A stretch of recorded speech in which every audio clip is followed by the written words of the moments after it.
Okay, thank you. Please be seated.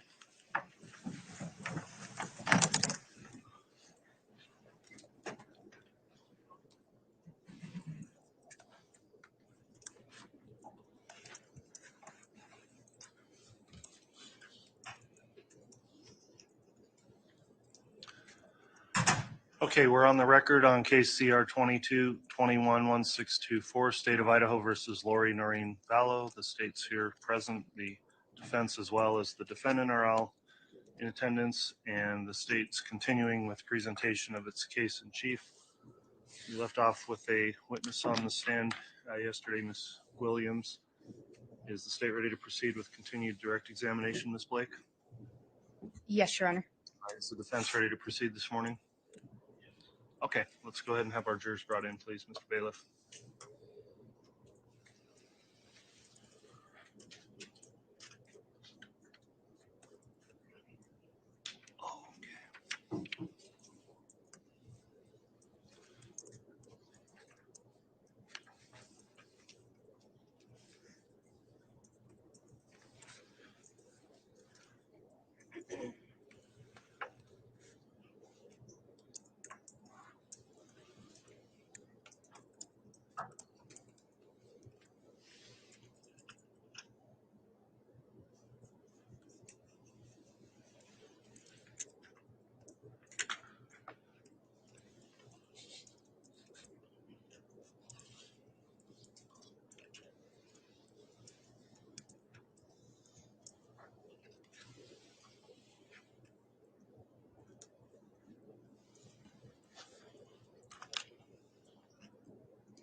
Counsel had your back today. Hold on this one.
Witnesses all present, accounted for, Your Honor. All right, thank you, Mr. Bailiff. Please be seated.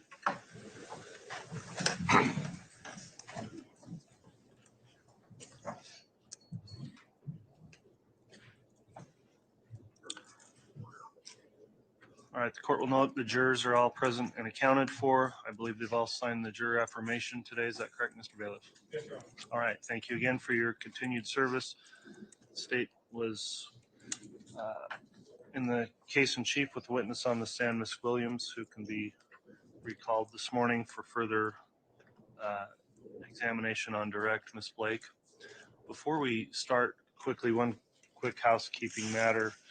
When we had an exhibit yesterday, it was relating to the Apollo mapping. We had exhibit 142 and 142A, and just for the record to be clear, there was a I guess call it a provisional objection on 142A, which was the demonstration of the maps. Those were then published without further objection. So the court will note in the record that exhibit 142A in fact has been admitted in the case. That's correct, Your Honor. We'll withdraw any objection. Okay, thank you, Mr. Archibald. So with that in mind then, if you'd like to call your witness, you may. Thank you, Your Honor. The state will recall Samantha Williams to Okay. the stand.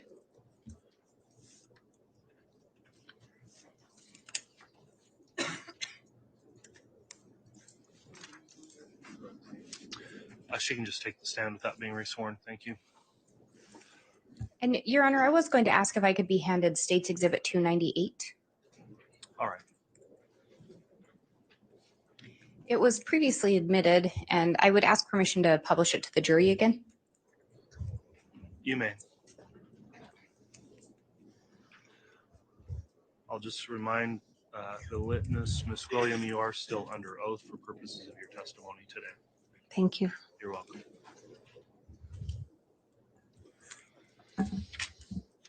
Miss Williams, yesterday we were talking about your sister Tammy, and this is in fact a photo of Tammy, correct? Yes, it is. And I just want to remind the jury, you and Tammy are the only two girls in your family. Correct. And prior to her moving to Idaho, you two lived very close Yes, and you saw each other daily. every day. We talked a little bit about what Tammy was doing right before she moved up to Idaho as far as employment. Do you know when she moved to Idaho, if she was employed? They moved at the end of the school year, so it was like June, right after school got out. Did she end up finding employment later? They did that next school year. She found employment at another school. So she continued to work in the school system? Yes, she loved working with students. Do you know, did she also continue to work with computers? Yes. In fact, she helped one of the schools she was at get a whole new computer lab because they didn't have the equipment that they needed. And, it was a big deal. So.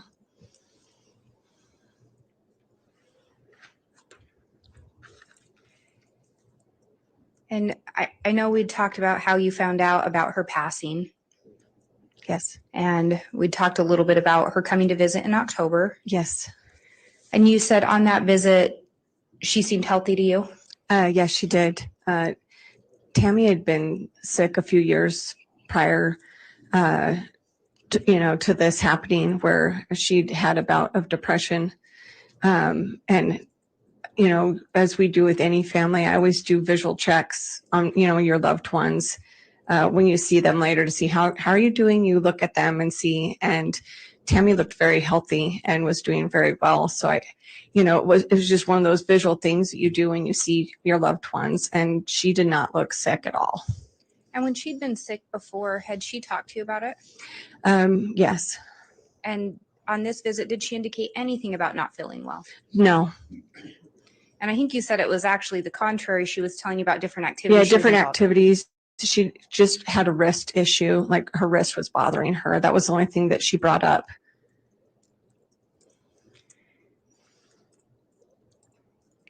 And you found out the morning of her death. Yes. Was that October 19th of 2019? Yes, it was. When was her funeral? It was the following Tuesday. was really quick. And did that seem odd to you how quick the funeral was? Yes, it did.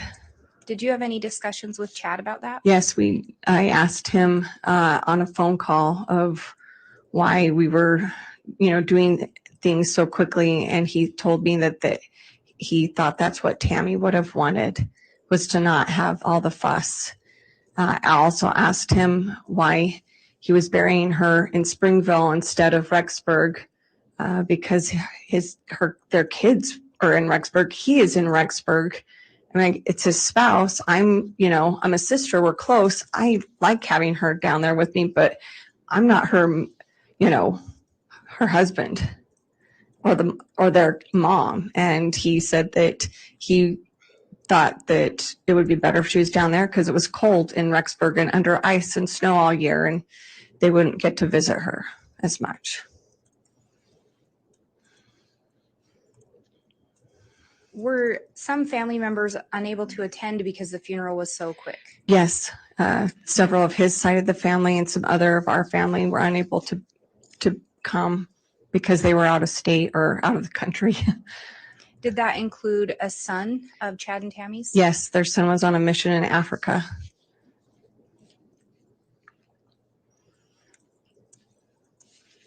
And we'd also talked about the summer prior to Tammy's passing that you'd noticed a difference in Chad.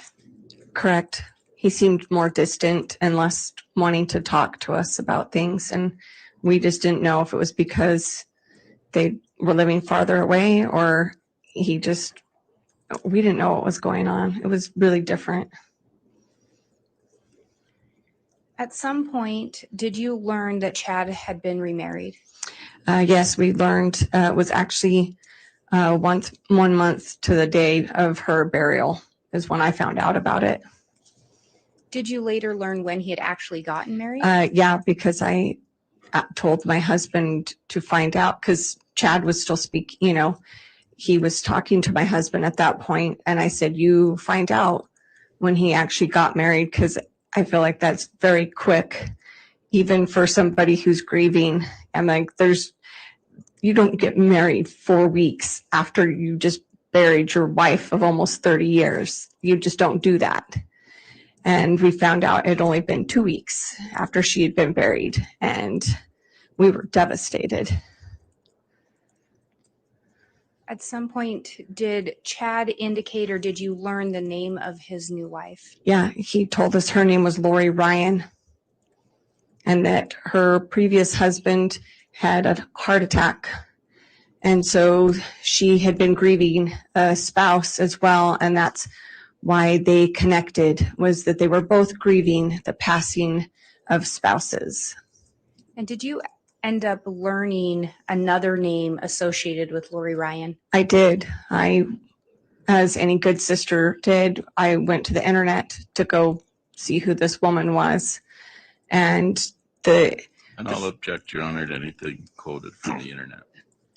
And Your Honor, I'm not asking her to quote. I'm simply asking what she learned, and not for the truth of the matter, but as to why she did what she did next.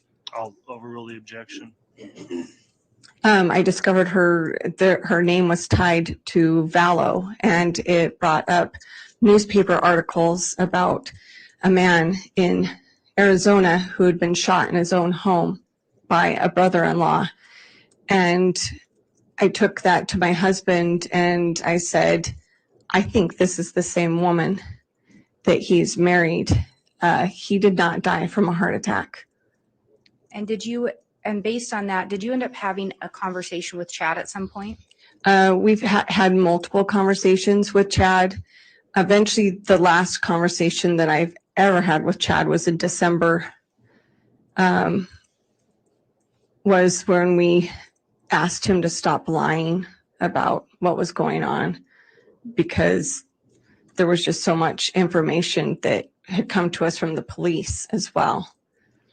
And it was based on the information you'd learned from your search of the internet and that the police had told you that led you to believe he was lying? Yes, because I had seen, as I looked up Lori Vallow's name at that point, I had seen that had listed, I'd actually seen an obituary for Charles where Kay Woodcock had commented that we will take good care of JJ. And I didn't know who JJ was.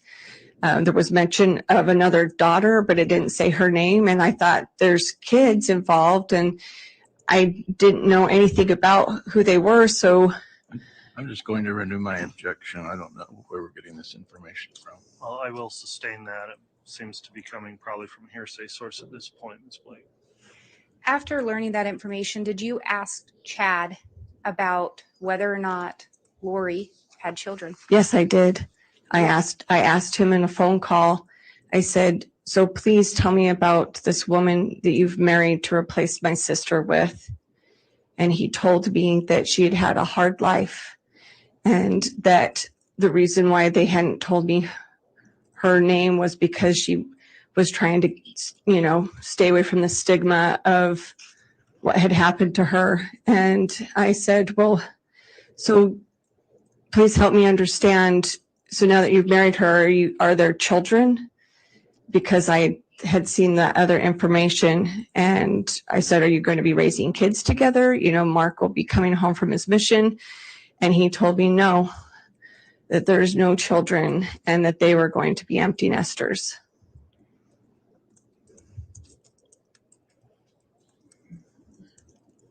Just a moment.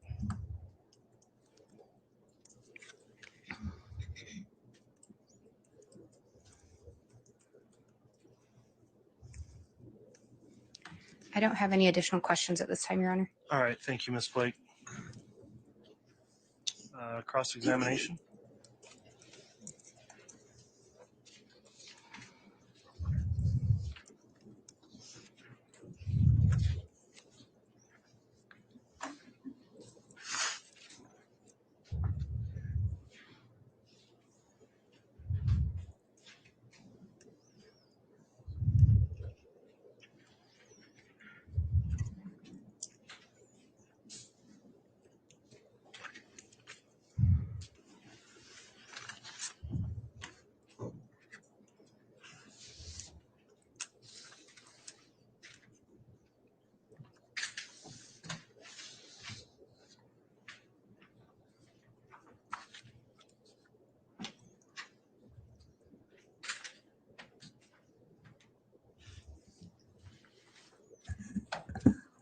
If the witness could be handed Defendant's Exhibit C.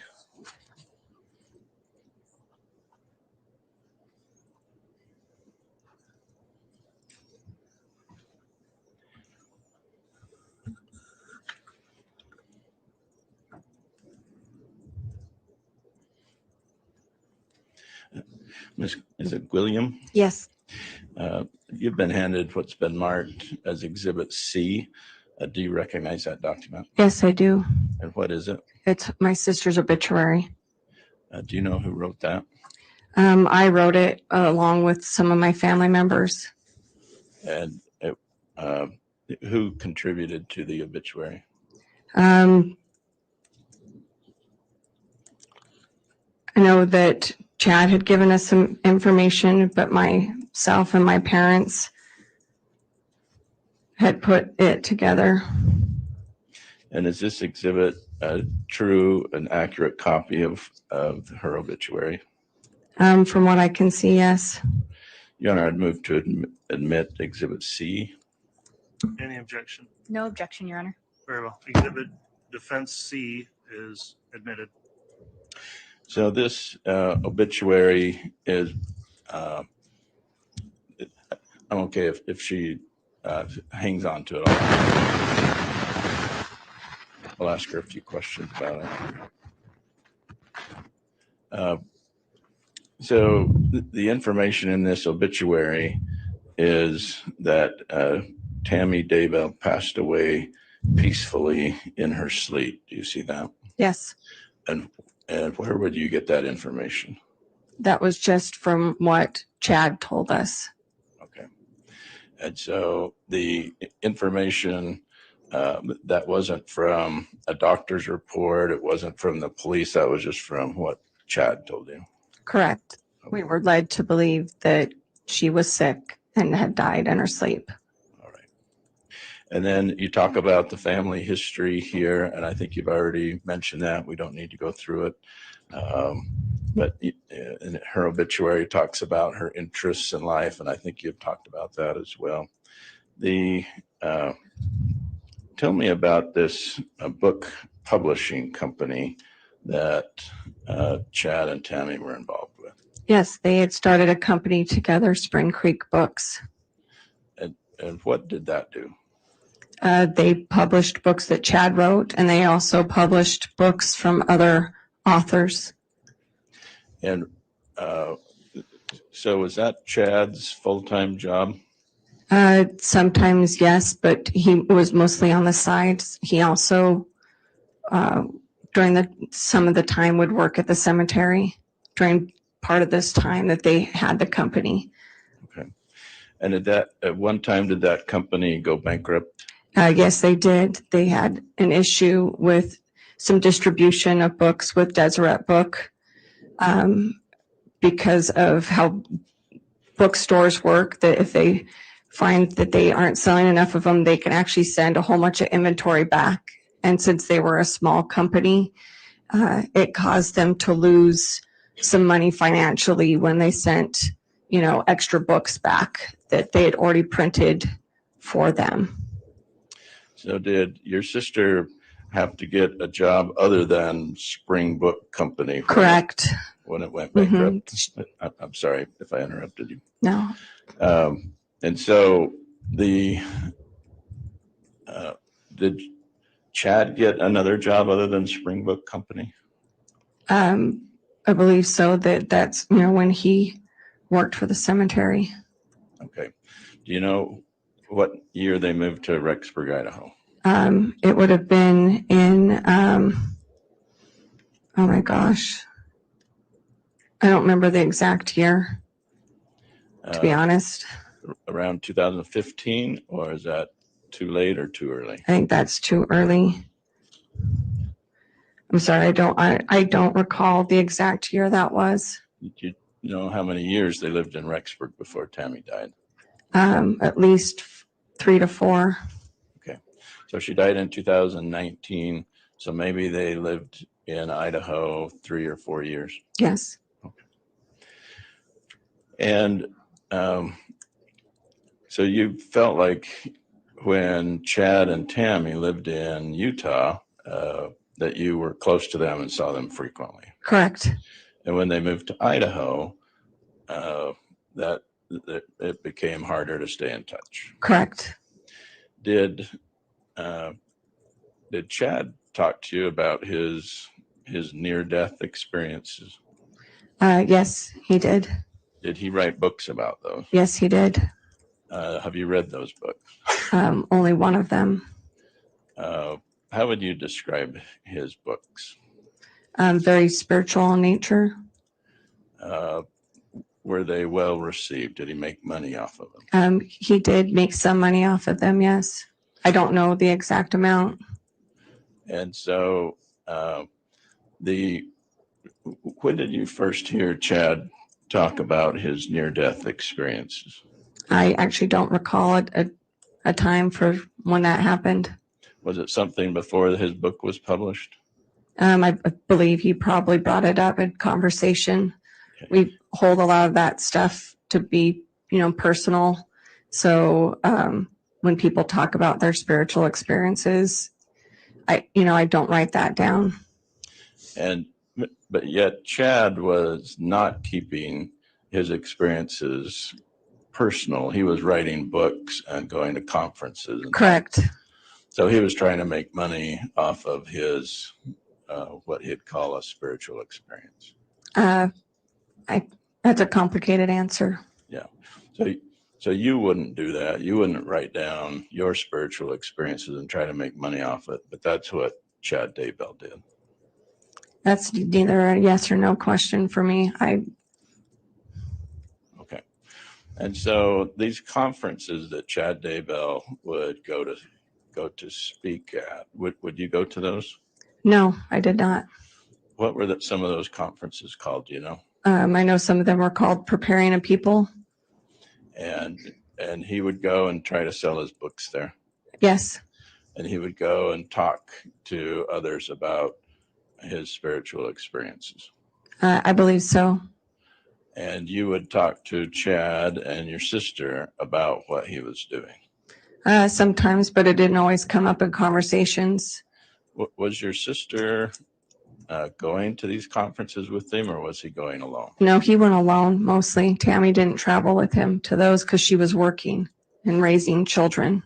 So she had a job, taking care of the kids, and Chad was out trying to sell books. Correct. And do you know where he would go to try to sell his books? I didn't track him. Would Tammy or Chad tell you? That he just had conferences all over the place. He's been to Idaho, Utah, Arizona. I don't know what other states he went to. Okay. But those are the three that you remember. I do remember those. Right. And did your sister help publish these books? Yes, she did. And so that was after the Spring Book Company went bankrupt. They tried to make it go again. Yeah, they still tried to write books, and they found other distributors to, help out with distribution of their books or of other authors' books. Okay. And so did you ever hear Chad and Tammy with you?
Never met her.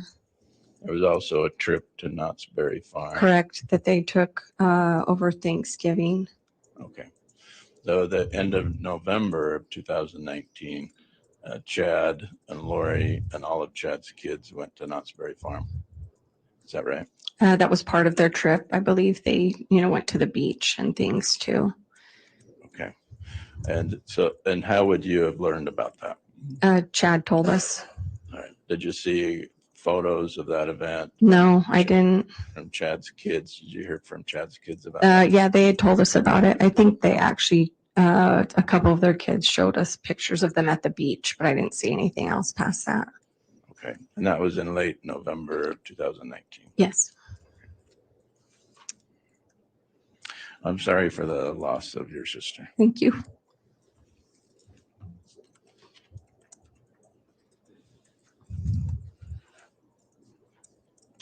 Ms. Blake, redirect.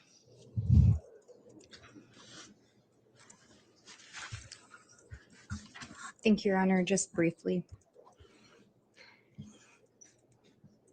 You were asked a lot about Tammy's employment and Chad's employment. Correct.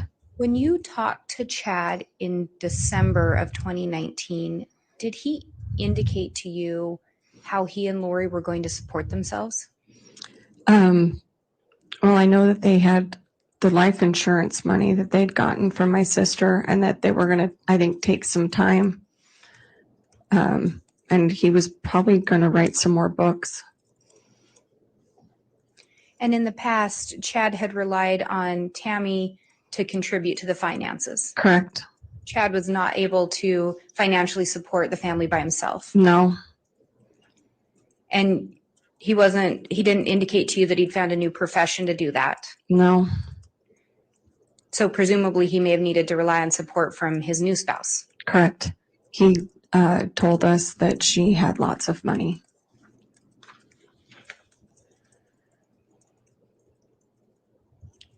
You were asked if you ever met Lori. Did Chad ever come around to your family after he was remarried? No. In fact, he wouldn't even tell my parents he had gotten remarried. He made his daughter call my mom.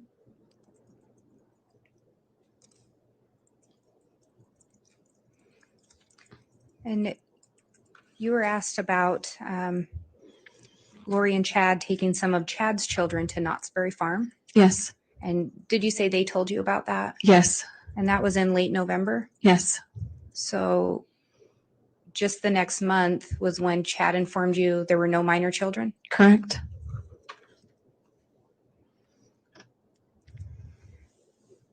You were also asked about, in the obituary, how you got the information that she'd passed away peacefully in her sleep, and that came from Chad. Correct. You were asked if you heard about that from a doctor. Yes. And at that time, it was just Chad relaying that information to you. Yes. At some point, did you learn different information from a doctor or medical examiner? Yes.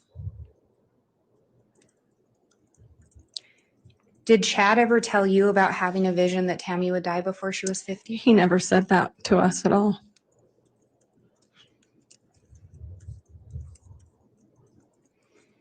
And Chad and Tammy had 5 children together. Correct. Are all 5 of those children still alive? Yes. I have no further questions. All right. Thank you, Ms. Blake. So, Ms. Williams, that will conclude your testimony. Thank you for appearing. I'll have the escort assist you in exiting the witness box. Is this witness allowed to be released from any subpoena? I would request that she be released, Your Honor. All right. Any objection? No objection. Okay. The witness can be released then. And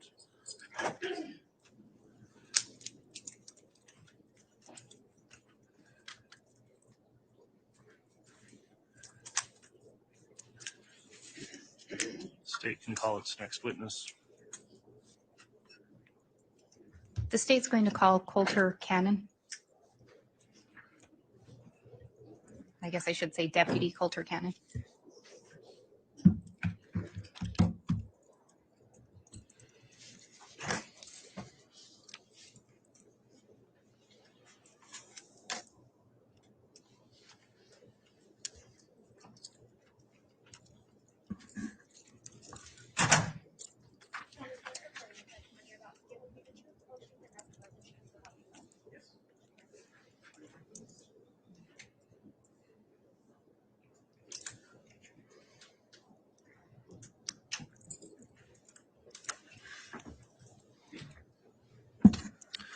All right, before we commence with testimony, then I'll just briefly inquire of Deputy Cannon. Have you observed any of the trial testimony that's taken place in this case? No, I have not.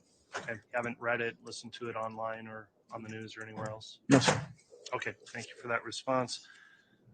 As you're being questioned, please make verbal responses to any questions asked, and please avoid talking at the same time as any attorney questioning you so we can keep a clear record. Yes, sir. In mind, Ms. Rawlings, you can go ahead and inquire on direct. Thank you, Your Honor. Deputy Cannon, would you please state your name and spell it for the record? Coulter Cannon, COLTER CANNON, And where are you currently employed? Fremont County. How long have you been employed with them? 9 years. What is your current title or position? I am a school resource officer right now. Do you also serve as a regular deputy? Yes, ma'am. Do you have any specialized training in order to be a peace officer? Yes, I do. What is that?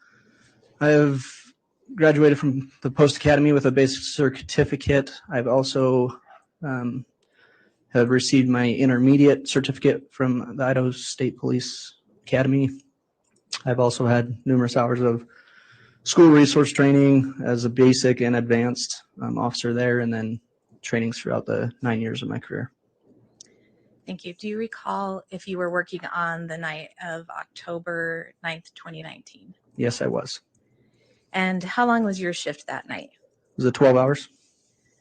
Did you respond to calls that night? I did.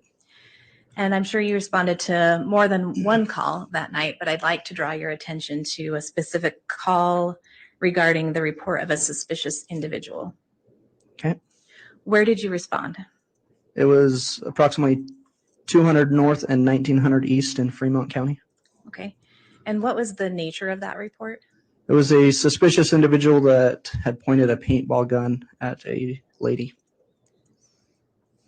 Were you patrolling? Oh, excuse me. Where were you patrolling when you received the call to go to that location? At that current time, I was in the Egan area of Fremont County. Do you know approximately how long it took you to respond to the location in the report? It was about 6 to 7 minutes. And how did you respond to that call? Initially, I had my lights on until I reached about 1900 north and 350 north, or 1900 east and 350 north, and then I shut them off. And why did you shut them off? Just so the suspect would not see me coming. Okay. Who reported the incident? I believe there was 2 reporting parties. I believe the first one was Joseph Murray, and the second one was Tammy Daybell. Okay, so there were 2 calls made to dispatch. I believe so, yes. And do you recall approximately when you arrived at the residence at 202 North, 1900 East? It was just before 9 p.m. What did you do when you arrived at the residence? Initially, I drove through the area looking for anybody in the area with matching the description that dispatch gave me, and then knocked on the front door and contacted the reporting party. Were you able to locate a suspect? Not at that time, no. Did you receive a description of the suspect from dispatch? Yes. What was that? It was a male wearing all black with a black mask, ski mask. Okay, and were you the only deputy who responded to the call? No. Do you recall who was at the residence when you arrived? When I arrived on scene, I spoke with Tammy Daybell in the residence, but Chad Daybell was also there and Garth Daybell. So how did you make contact with Tammy? I knocked on her front door. Okay. Did anyone else come to the front door? No. Did you speak with anyone else? No, I did not. Other than Joseph Murray across the street. Okay. And you said, I think that there were a couple other individuals in the home, Yes. and you were able to identify them? Yes, ma'am. And I'm sorry, who were they? Chad Daybell and Garth Daybell. Okay. And how did Tammy seem when you were meeting with her? She was a little nervous, not extremely shook up or anything like that. Okay. She was not hysterical at that point? No, ma'am. What did you learn from speaking with her? I learned that she was coming home from grocery shopping that night. She had backed into the driveway. She was getting groceries out of her car, and when she looked up, there was a male standing at the backside of her vehicle, wearing all black with a ski mask on, that what looked to be a paintball gun in his hands. She asked him what he wanted, and he didn't say anything. And then she heard two pops, and she screamed for Chad. And then the suspect ran around the north side of the property, and then she went inside. Okay. In addition to the description regarding what the suspect was wearing, did she give any other physical description of the individual? Yes, she stated at first that she thought it was her son because it had the same kind of figure build as her son, Garth. Okay. And so was there a discrepancy in the height description that you noted in your reports? Yes, there was. Okay. How did Garth seem? Just like another day, just calm and quiet. Didn't seem upset? No, How did Chad seem? the same. He just was quiet, standing there. And did you talk with either of them at that time? No, I did not. Just to Tammy? Yes. Now, previously, I think you indicated there was another individual that had called dispatch, and you identified who that was. Who was that? Joseph Murray?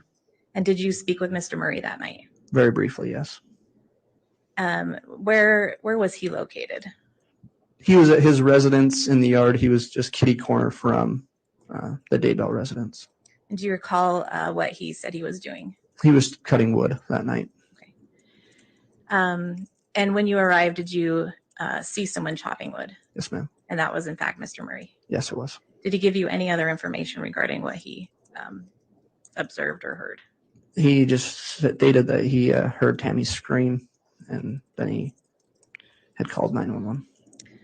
And do you know what Mr. Murray's relationship was to Tammy Daybell? It's her son-in-law. Now, I think you mentioned at the time you arrived at the residence, it was a little before 9 o'clock. Yes, ma'am. Do you recall what the ambient lighting was like outside the home at that time? It wasn't super dark. It was dusk. What else did you do as part of your investigation that night?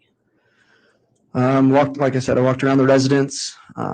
We looked for any like shell casings or anything like that. If it was a possible gun, did not locate anything though. Okay. Did you look anywhere else for shell casings? Nothing, nowhere else other than the immediate area where she located, like stated that the incident happened. Okay. And did you go across the street to any other residences? No, I did not. Why? Or why not? The lights in the house across the street were all off. I didn't want to wake anyone up. And Tammy was pretty convinced it was a paintball gun. So. Okay.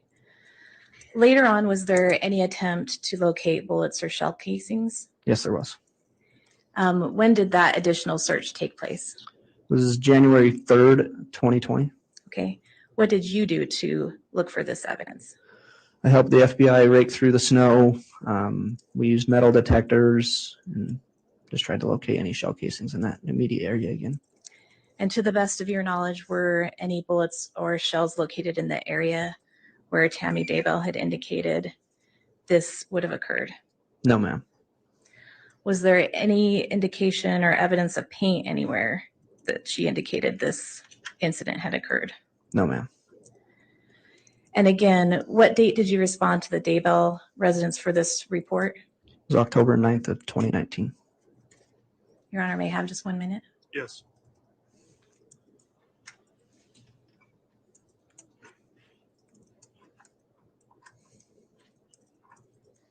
I don't have any additional questions. All right. Thank you, Ms. Rawlings.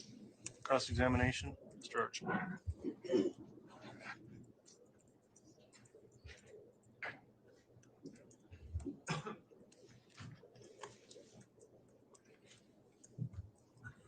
So Deputy Cannon, the night that you were out there on October 9th of 2019, you did a search of the property for marks of paint or for casings on that night? I looked in the just general area. I didn't look around the whole entire property for that kind of stuff. So the report to you was someone was standing right here and I heard a pop. So was that the focus of your area? Yes, sir. And you didn't find any paintball marks. Not that I noticed, no. And Tammy didn't have paint on her. No. Just sometimes those paintball guns, they leave a splotch of paint. I don't do a whole lot of paintball, so I don't know. And so and you looked for bullet holes in a car. I didn't look for bullet holes anywhere. Like I said, I looked just in the immediate area for any shell casings or anything like that in the area. And so your search on October 9th, 2019 led you to know physical evidence of something happening. Just her report. Okay. And then the law enforcement didn't go out with the metal detectors until January 3rd of 2020. That was with the FBI, yes. So November, December. So almost 3 months later is when that happened. Yes, sir. And on January 3rd of 2020 is when the metal detectors were taken out there to look for casings or bullets. Yes, sir. And as far as you know, nothing was found. Not that I know of. All right. Thank you, sir.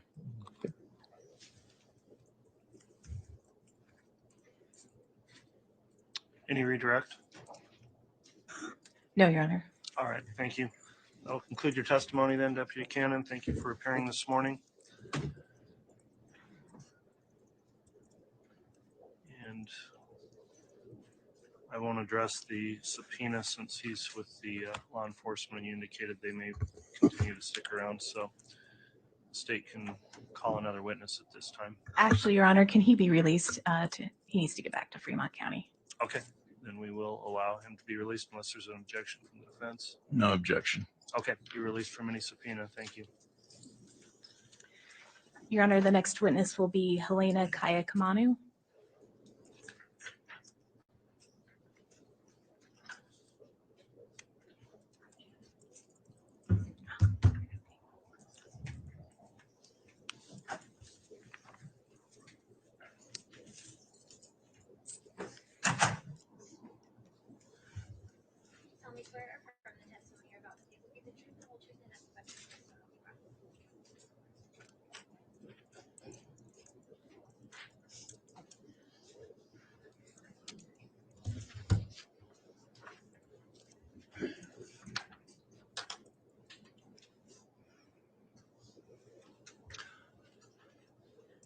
All right, now that the witness has been sworn, let me just ask you, Ms. Kaaiakamanu, have you reviewed any of the trial testimony in this case, listened to it, read it, or seen it otherwise? No. All right, thank you. When you're speaking, please talk directly into that microphone so we pick up your voice for our recording. Please also make verbal responses to any questions and try to avoid talking at the same time as anyone questioning you so we keep a clear record. With that in mind, Ms. Rawlings, you can inquire. Thank you, Your Honor. Deputy Kaaiakamanu, would you please state your name and spell your name for the record? Helena Kaaiakamanu. HELENA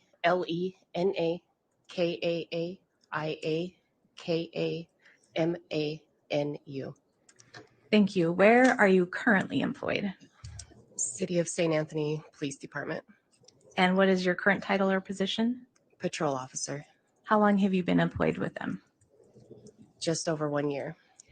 What or where, rather, was your previous employment? Fremont County Sheriff's Office. And what did you do in working for Fremont County Sheriff's Office? I was a dispatcher supervisor. How long did you work as a dispatcher for the Fremont County Sheriff's Office? Approximately 2.5 years. And do you have any specialized training in order to be a dispatcher? You go through an FTO program, training how to dispatch, and then you're sent to a post academy, which certifies you with the state of Idaho. What are some of your duties as a dispatcher? We take administrative phone calls. We also take 911 calls and dispatch those 911 calls for police, fire, and EMS. Okay, so you mentioned as part of your duties that you received 911 calls, is that right? Yes. Do you know if those calls are recorded? Yes. And to the best of your knowledge, are they stored somewhere? Yes. Are you able to access those calls at a later date? Yes. Can you alter a call once it has been recorded and stored on the system? No. Were you working on October 9th, 2019? Yes. And do you recall receiving a couple calls that night about an attempted shooting with a paintball gun? Yes. Do you recall the name given by the first individual who placed the call? Yes.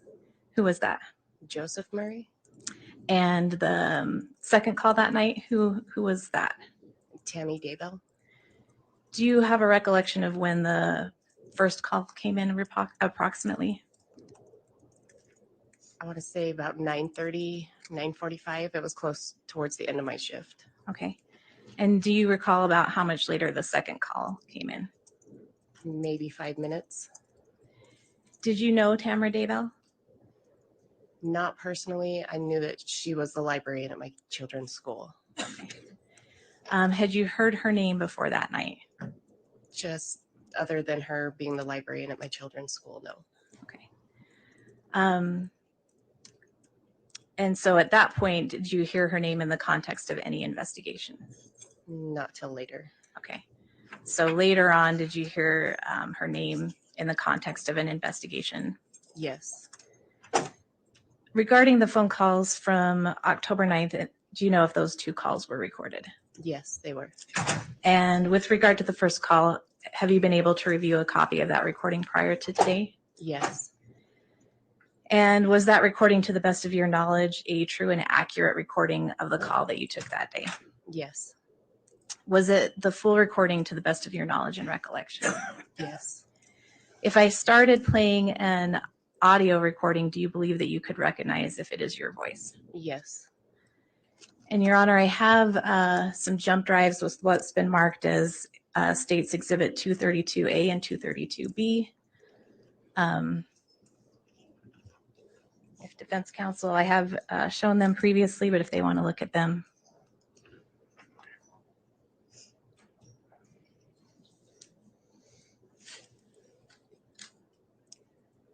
And Your Honor, I would like to be able to play the initial part of the recording to be able to have her authenticate her voice and then move for its admission at that point, if that's possible.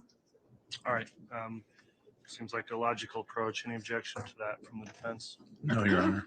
Okay, go ahead and begin the playing to authenticate, if you would.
Just want to make sure I have my volume up. All right.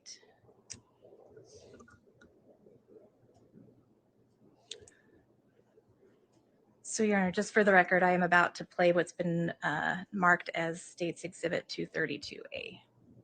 Okay.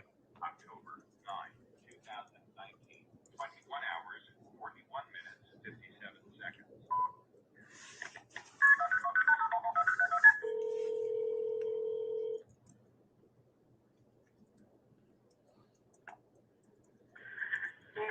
What's your emergency?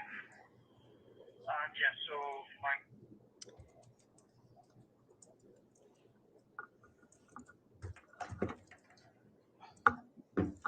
And Deputy, were you able to recognize your voice on that first part of that call? Yes. Is this the same recording or the start of the same recording that you had previously reviewed? Yes. And is it true and accurate to the best of your knowledge and recollection? Yes. Your Honor, I'd move for the admission of State's Exhibit 232A and to be able to publish the full recording. Any objection? No, Your Honor. Very well. Exhibit 232A is admitted and may be published to the jury. And is the sound coming through? It seems like it's just coming through my computer. Is it coming through the rest of the speakers? It's just as loud as my computer is. Okay. Might want to move the microphone by that speaker. Mother-in-law what had just got home about 10 minutes ago, was unloading her car, and she thinks the man, but she's not 100% sure she can see because they were wearing a ski mask, came up to her with a paintball gun, but they sort of skiing at her, wasn't loaded, she could see nothing came out of it.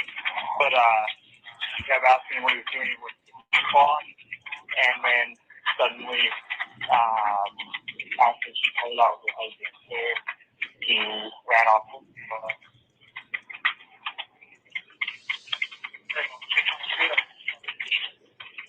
Okay, what's the address? Are you there? Hello? Are you still there? Yeah, can you hear me? Okay, now I can hear you. What's the address? It's 199 North, 1900 East, Rexburg, Idaho, 83440. That's my address. She lives in the corner. I don't know what her address is. Okay, I need her address. What's her location? I think it's 201, I think is her address. 201 North 1900 East? North, yep. Does she know which direction he ended up running? He headed east, back behind their house. Okay, and did she give you a description of the clothing? I didn't get one from her. I just know that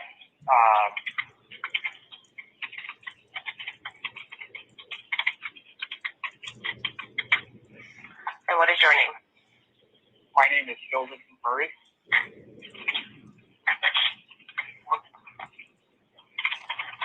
Okay, is this a good good phone number for you? Yep. Okay, I am sending a deputy out to your mother's home. All right, thank you. You're welcome. Bye-bye. Bye-bye.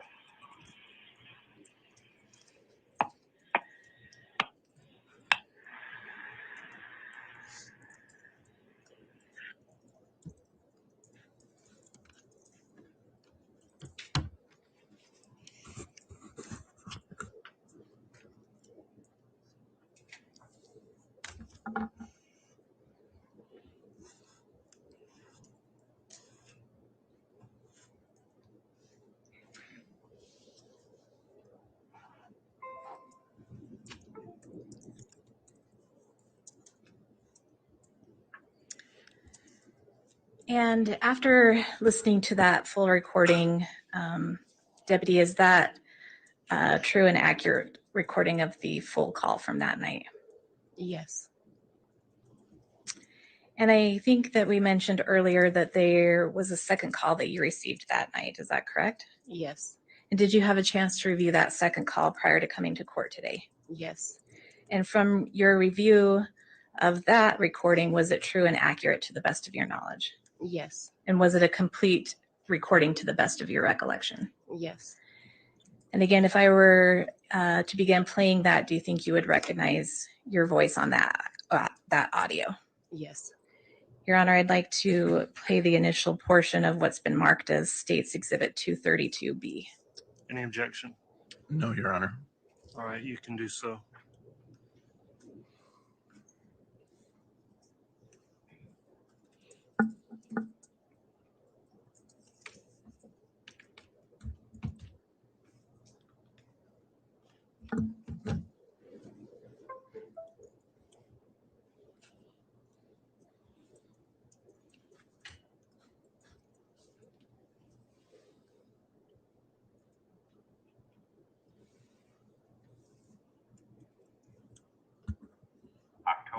9, 2019, 21 hours, 49 minutes, 20 seconds. Fremont County Sheriff's Office.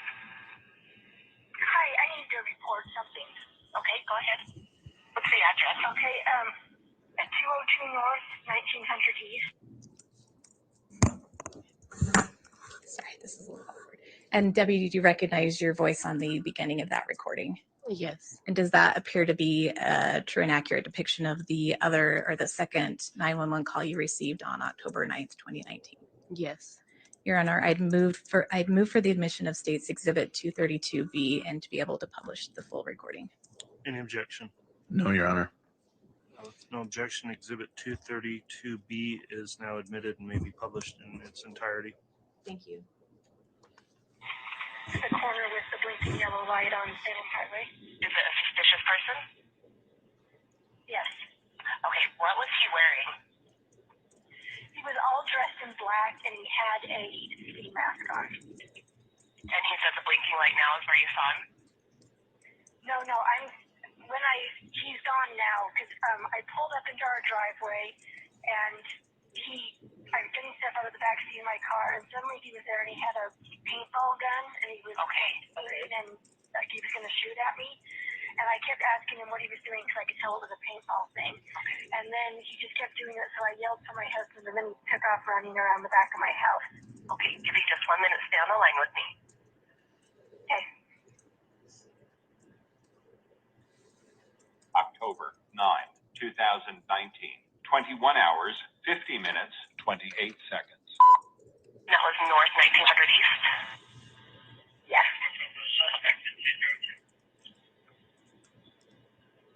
October 9, 2019, 21 hours, 50 minutes, 43 seconds. Do you know what direction he was going?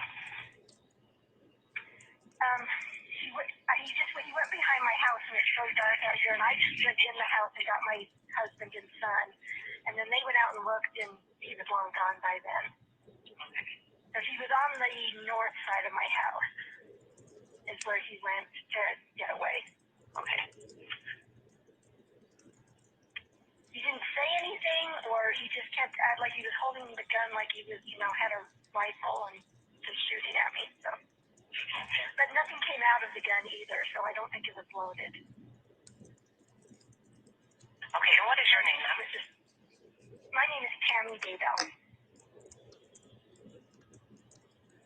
Okay, I will pass your information on to my deputies. We actually just had a previous call about this individual, so they're out in the area looking now. Okay, yeah, I think it was my son-in-law who lives diagonal from us that called you guys already. Oh, okay. I just wanted to make sure it got reported. So, let's see. And what's your son-in-law's name? Joseph Murray. Okay, yep, it was him. Okay. So, all right, I have a deputy that will be out at your home here shortly. Okay, thank you. Yep.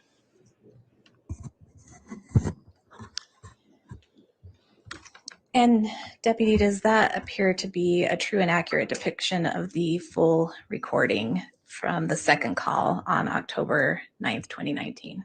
Yes. Your Honor, just one moment. Yes.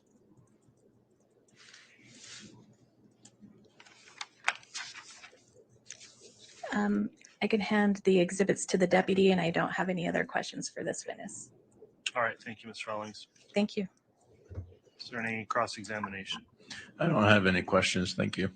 All right. That'll conclude the testimony. This witness then, is the witness allowed to be released? No objection. Yes, Your Honor. Okay, you can be released. Thank you for your testimony this morning.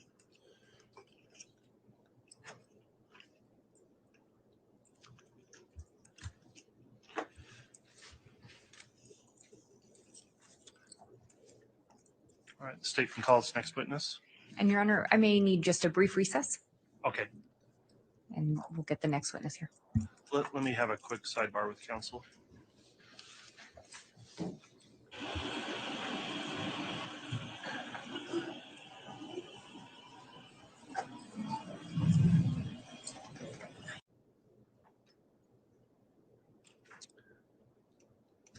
And the state will next call Christine West. I believe they are bringing her in. Okay, thank you, Ms. Blake.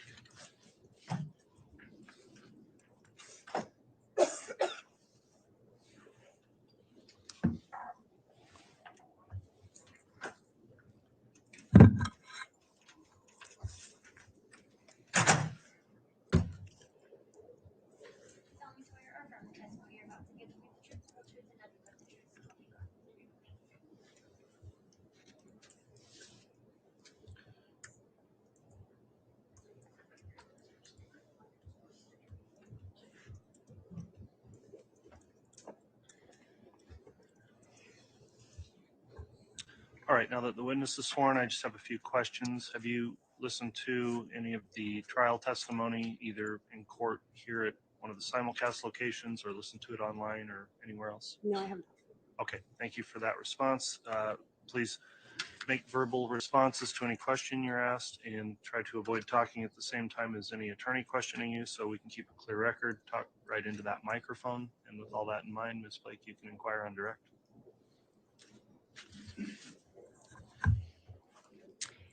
Thank you, Your Honor. Would you please state your name and spell it for the record?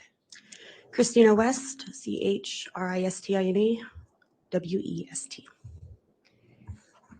Were you employed with the Fremont County Sheriff's Office in 2019? Yes, What was your title or position? I was a dispatcher. As part of your duties as a dispatcher, do you receive 911 calls? Yes, Do you know if those calls are stored somewhere? yes, they are. And I guess I should ask, are they recorded? Yes, And then they're stored somewhere? yes, Are you able to access those calls once they're stored? yes. Can you alter a call after it has been recorded and stored? No, Do you recall if you were working on October 19th of 2019? yes, I was. What shift were you working? The morning shift. Do you recall receiving a call about a deceased individual? I do. Who was that call regarding? Tammy Daybell. Had you heard Tammy's name prior to that date? No, If I were to play the start of an audio recording that's purported to be a copy of that 911 call, do you believe you would be able to recognize your voice on there? yes, I would. And just one moment, Your Honor. Yes.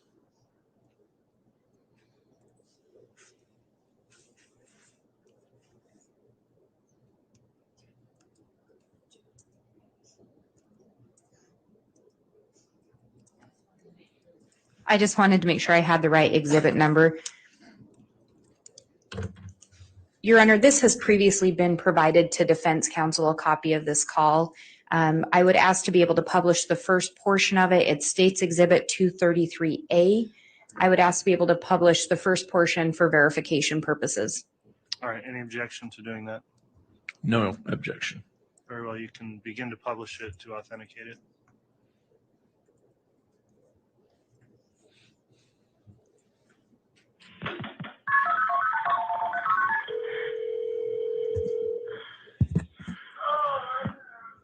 Where's your emergency?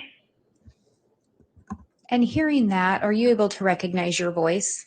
Yes, And does that appear to be the start of the call from that day?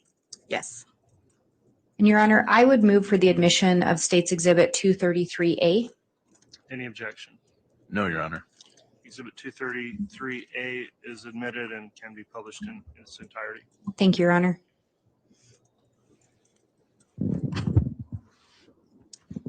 We're at 202 North, 1900 East. What's going on? We just found my mom. She's on the ground frozen, or she's stiff, and I don't know. Are you in Madison County or Fremont County? I'm Chad, the husband. She's clearly dead. Oh, I'm so sorry. Okay. Okay. Are you in Rexford or? Because your address shows a Rexford address, but you're in Fremont County. Mile past. Okay. Okay,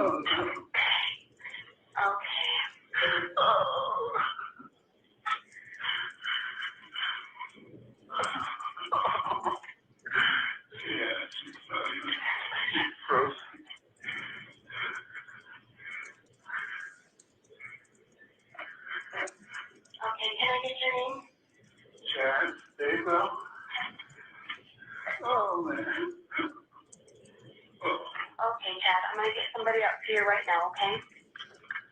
You know the corner where the blinking yellow light is on the red house? Yes, sir. Red house on the corner. Yes. Blinking yellow light. Okay. We'll get somebody up to you, okay? I'm so sorry. Okay. If you need anything else, you call me back, okay? Okay. Okay, bye-bye.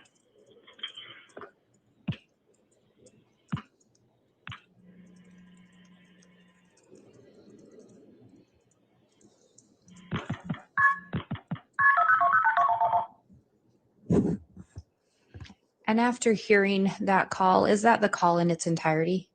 Yes, it is. And was that a true and accurate depiction of the call that occurred that day? Yes, it is. I have no further questions, Your Honor. All right, thank you, Ms. Blake. Any cross-examination?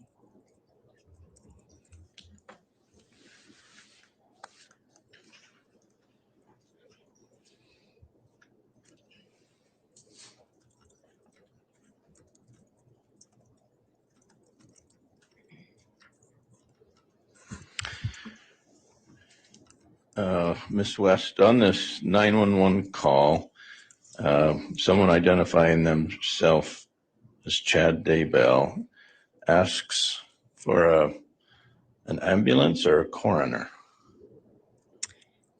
I believe he just asked for a coroner.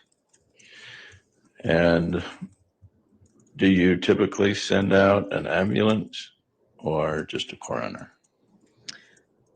Wait, I want to go back. I don't think he asked for anything. He said that his house was on the corner. I think that's what it was. Oh, Sorry, I apologize. No, he did not say anything about an ambulance or a coroner. He said that his house was on the corner.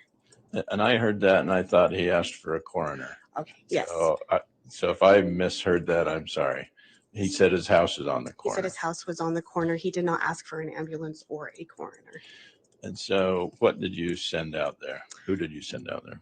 I sent my deputies, who, that is our protocol. We initially just send the deputies at that time, and then they advise if they need any other resources. Okay. So your determination as a 911 dispatcher is not who to send out there. You just send out the police first. Yes, depending on the call, yes. And then it's the police who make the determination whether to bring an ambulance or the coroner. Yes. Okay. All right. Thank you. Is there any redirect?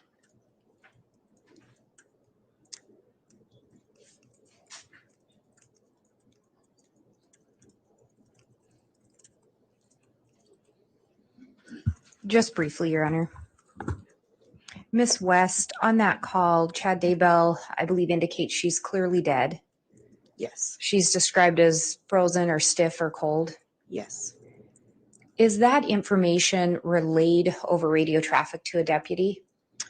Yes, it normally is. However, my deputy was sitting in dispatch at the time, so it was just verbally relayed to her. And then the deputy may have determined whether or not to call out a coroner. Yes. There was no indication in the call that life-saving measures were being requested at that time. Exactly. That is why I did not dispatch out an ambulance. Thank you, Your Honor. No further questions. All right, thank you, Ms. Blake. All right, I discussed, let me go ahead and just indicate that'll conclude your testimony. Thank you for appearing this morning. And we would ask that Miss West be excused at this time. Okay, is there any objection to that? No objection. Okay, you can be excused then. Thank you for coming, and the bailiff will help assist you out. We're going to go ahead and take our morning recess at this time, and then we'll have a second recess before we conclude. And so we'll try to make this one not be too long, hopefully 15 minutes or so if we could. All right, please.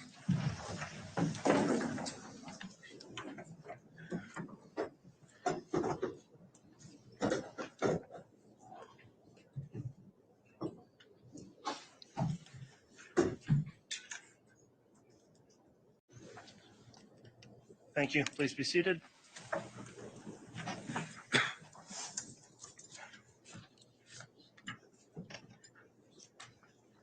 Thank you.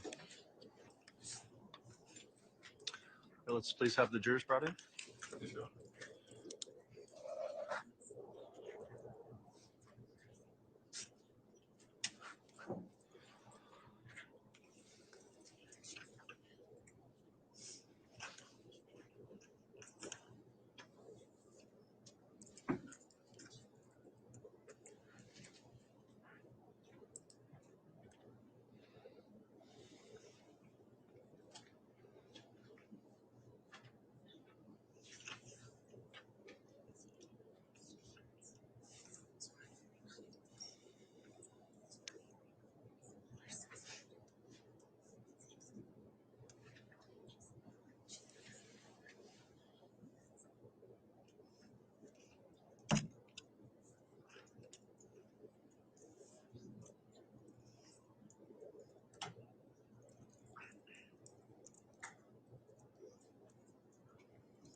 All right, please.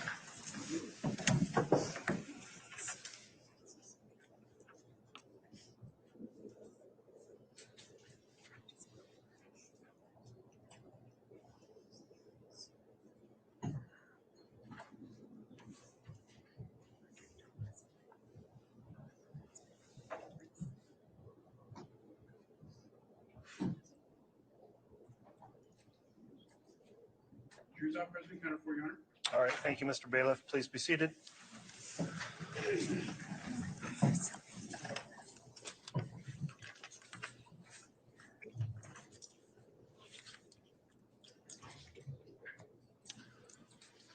All right, we're back on the record. KCR 22211624, State of Idaho versus Lori Noreen Vallow. We just concluded a morning break. We'd like to call or have the state call its next witness at this time. Who would that be? Your Honor, the state will call Officer Allie Greenhalgh.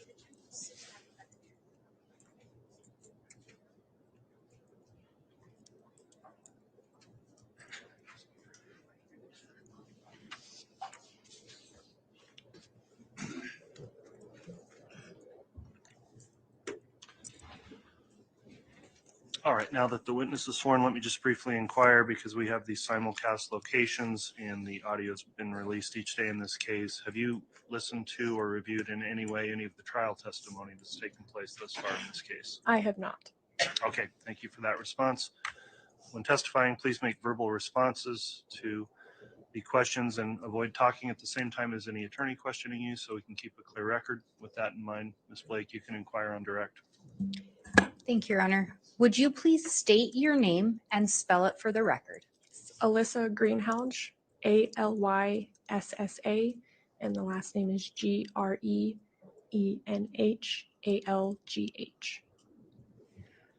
Where are you currently employed? The Rexburg Police Department. How long have you been employed with them? A little over 2 years. What is your current title or position? Patrol officer. Prior to working with Rexburg, did you hold another position as a law enforcement officer? I did. And where was that? That was at the Fremont County Sheriff's Office. Do you have any specialized training in order to be a peace officer? I do. I've been through the Post Academy and I hold an intermediate patrol certificate. Were you working in Fremont County for the Sheriff's Office on October 19th of 2019? Yes. Do you recall what shift you were working? I believe I was a day shift officer. How long had you been a police officer at that time? Approximately 2 years. Do you recall responding to the report of an unattended death? Yes. Where did you respond? I responded to 202 North 1900 East in Salem. Is that in Fremont County, Idaho? It is. Did you learn who the decedent was? Yes. Who was that? Tamara Daybell. Had you heard her name before? I had not. When you arrived on scene, who was present? Chad Daybell and Garth Daybell were both present. Did you make any observations when you first arrived? Yes. What were those? Chad and Garth both met me in the living room. Chad seemed very distraught and was crying. Garth was a little bit more reserved and stayed pretty quiet. When you respond, and I guess to back up, what is an unattended death? An unattended death is basically somebody contacts police when they find either a stranger or usually their loved one or family member that they know is deceased. And is it generally if someone is not under a physician's care? That's correct. Had you responded to other death scenes before? Yes. Do you recall approximately how many? Approximately 5 to 10.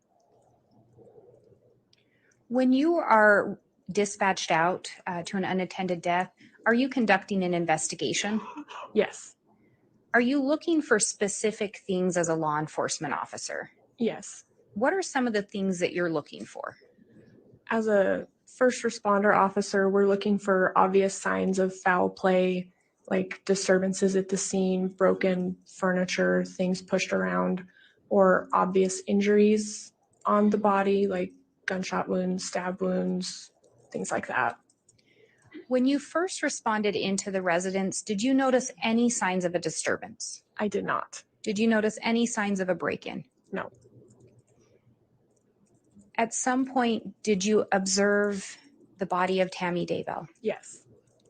Who told you where she was located? Chad did. Did he lead you to the location of the body? Yes, he did. And where was her body located? Her body was in their bedroom on the bed. Were you advised whether or not her body had been moved prior to your arrival? Yes, I was told that it had been moved. And who told you that? Chad. When you respond out, do you obtain or request information from the individuals on scene? I do. Did you do that in this case? Yes, I did. What did Chad tell you regarding the death of his wife? He had told me she had woken up at approximately midnight with a coughing fit. She had vomited in the bedroom and then had gone into the bathroom down the hallway and had continued vomiting in the bathroom. He went into the bathroom to help her clean up and then had put her back to bed. They had both gone back to sleep.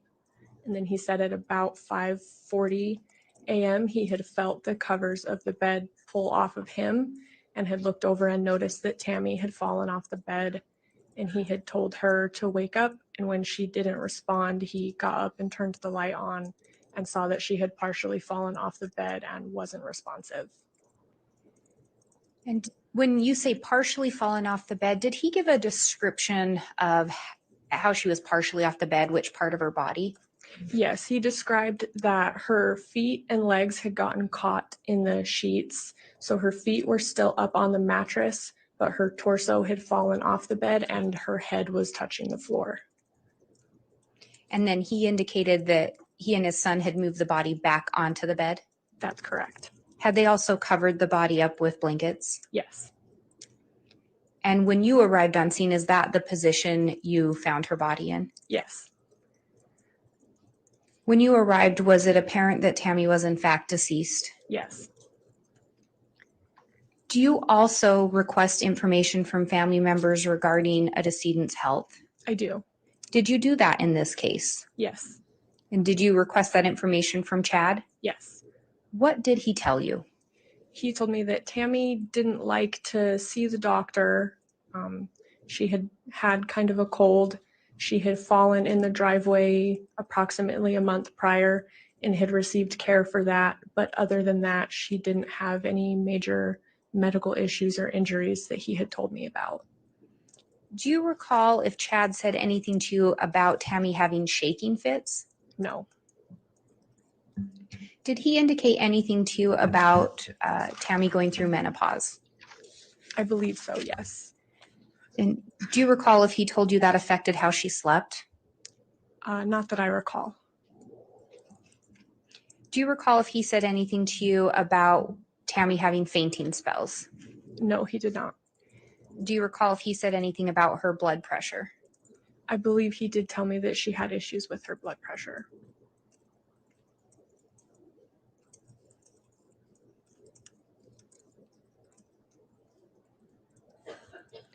At some point while you were there, did anyone else respond to the scene?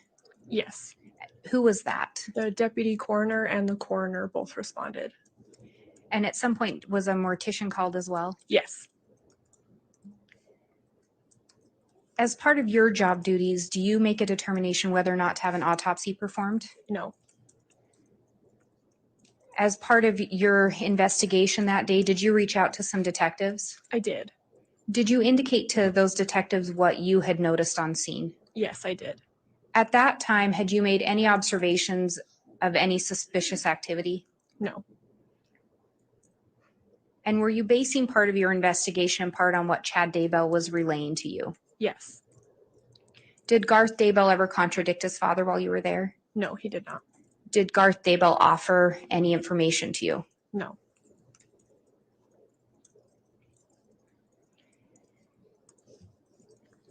Did you end up taking photographs of the scene? Yes, I did. Your Honor, I'm going to ask that the witness be shown States Exhibit 295A through L. These photos have previously been provided to defense counsel.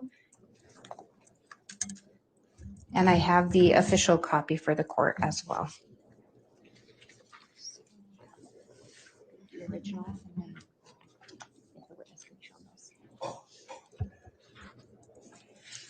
And I believe Your Honor has been provided with a courtesy copy as well. I have, thank you.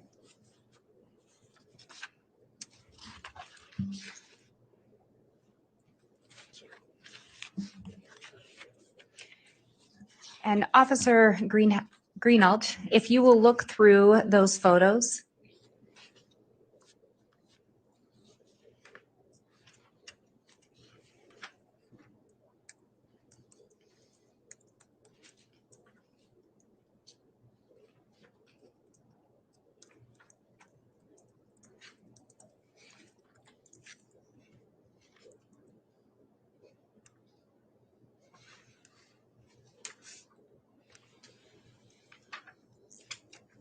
Do those appear to be an accurate depiction of what you saw that day? Yes, And did you in fact take those photos? I did. I would move for the admission of States Exhibit 295A through L. Any objection? Your Honor, due to the graphic nature of the photos, they may be more prejudicial than probative, so I'd lodge that objection. All right, you want to make a response to that, Ms. Blake? Your Honor, I would indicate that these are, the deputy or the officers indicated these are an accurate depiction of what she observed that day. And I think pursuant to case law, they are allowed to be shown. All right, the court's considered the objection and also looking at whether under Rule 403 they should be excluded as being unnecessarily prejudicial. I do not find that they would be because they accurately depicted the scene that the officer observed, and for that reason the objection's overruled, so exhibits 295A through L are admitted. And Your Honor, I would ask for permission to publish those to the jury. You can publish them, Ms. Blake.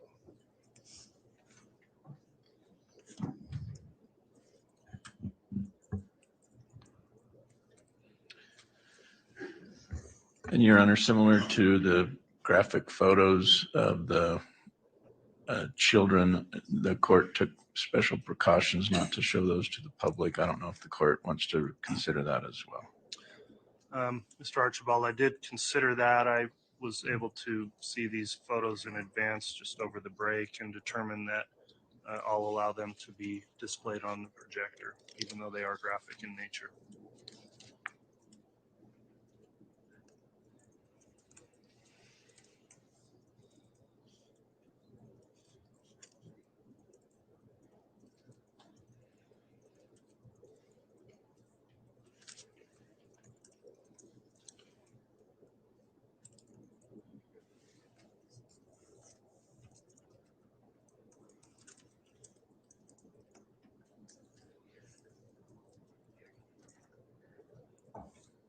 Trying to make sure everyone else has the correct view. Officer Greenhalgh, what are we seeing in this photo? This is a photo of taken from the entry of the bedroom of Tammy's body on the bed. And that is in fact Tammy on the bed? Yes. And that is how you first located her? Yes.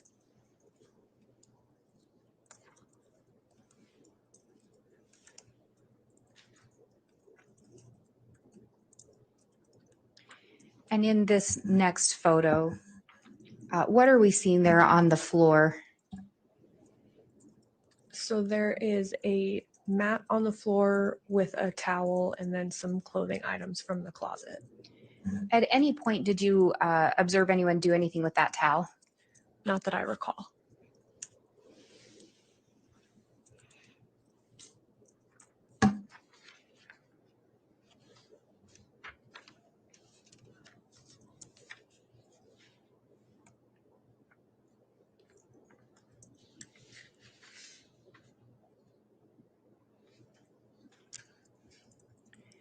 And what is this photo depicting?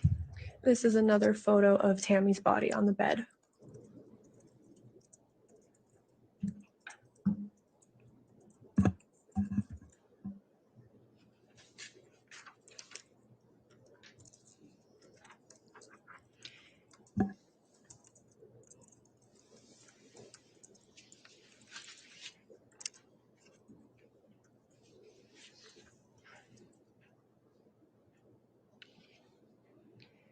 While you were present, did you get closer to observe Tammy's body? I did. And when you did you make specific observations? Yes. What were some of those observations? She had some pink reddish foam on her mouth that was running down her cheek. And is that what we're seeing in this photo here? It is. In the prior deaths you'd responded to, had you ever seen pink foam on someone's mouth? No. Do you know if you'd ever responded to a death where the cause was determined to be asphyxiation? Not to my knowledge.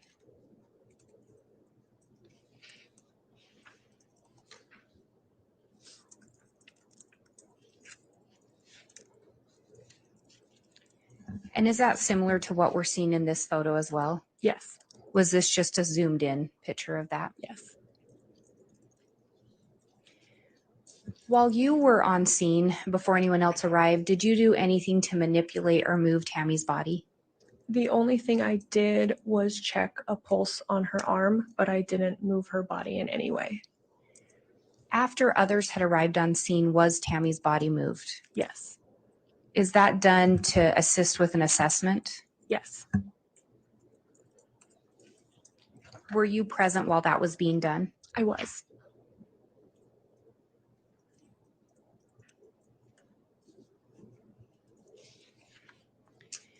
And is this a start of moving Tammy's body? Yes. Did you make any additional observations as you started this process? I did. And what were those? As we moved the blanket down so that more of her body was visible, I did notice lividity on her back and legs. And in this photo, are we again seeing that pink foam? Yes.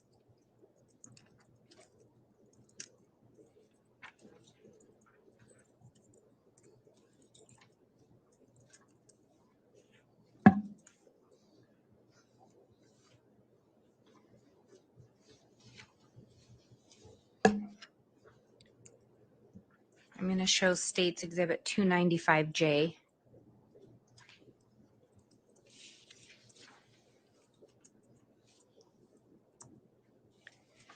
In this photo, is this again a closer view of that pink foam? Yes. And at that time, was that one of the main observations that you had made with regard to Tammy's body? It was. Did you observe any bruising on Tammy's body? Yes, she did have a small bruise on her arm. And just by looking at that, were you able to determine how old or when that bruise would have been inflicted? No, I was not.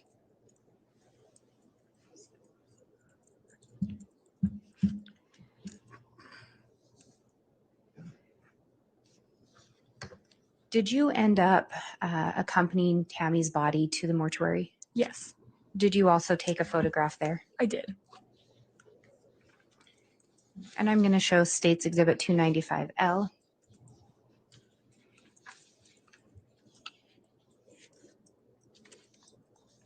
Is that an accurate depiction of the photo you took? Yes. And in this photo had the foam or the pink substance been removed from her face? Yes, it had.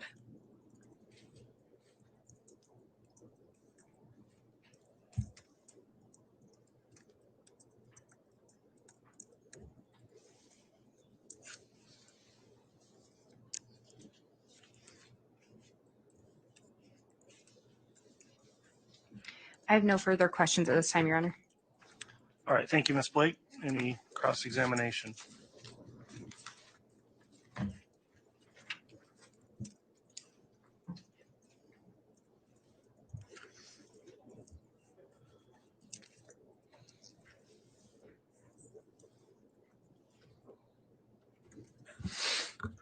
So, officer, what time were you summoned to the scene? Approximately 6 a.m.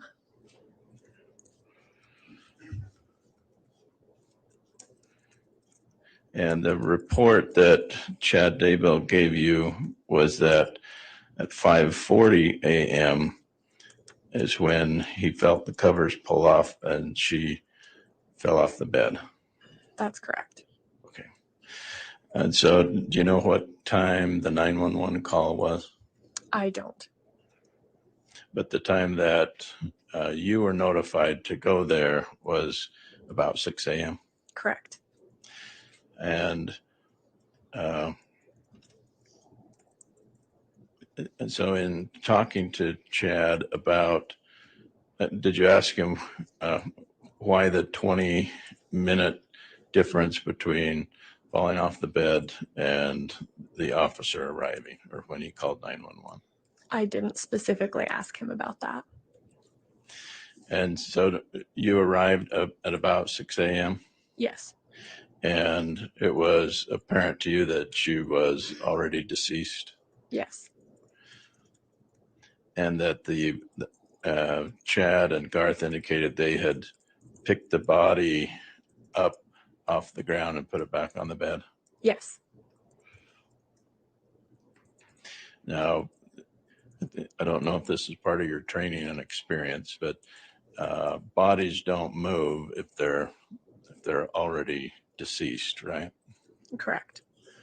So for her to fall off the bed, she would have been alive at that point, right?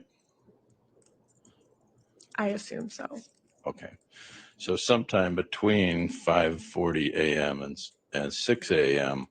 is that when you believe that she passed away? I don't know that I'm qualified to make that determination. Okay. But just by the time you got there, there was no point in calling for an ambulance. Correct. By the time you got there, there was no life-saving measure that could have been had. Correct. Do you know if CPR had been performed on Tammy between 5:40 a.m. and 6 a.m.? To my knowledge, it was not performed.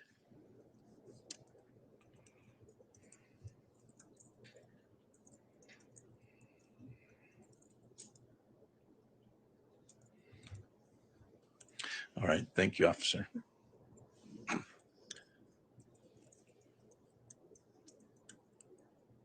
Any redirect?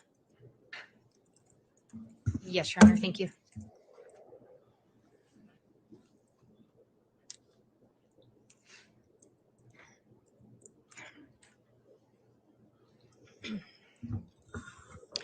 Officer Greenhalgh, you were asked about a time of death for Tammy. Is that part of what you do with your job duties? No.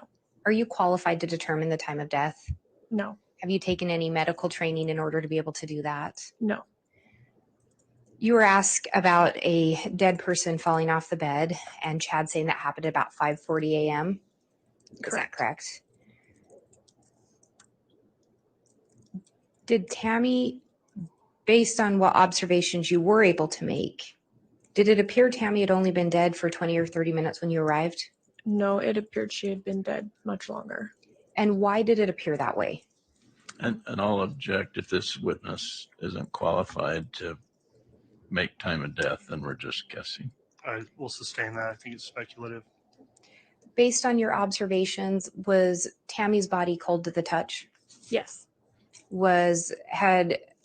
Did you notice signs of lividity? Yes.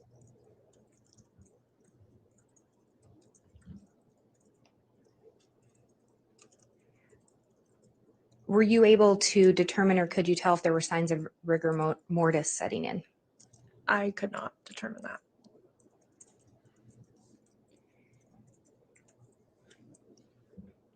One moment, Your Honor.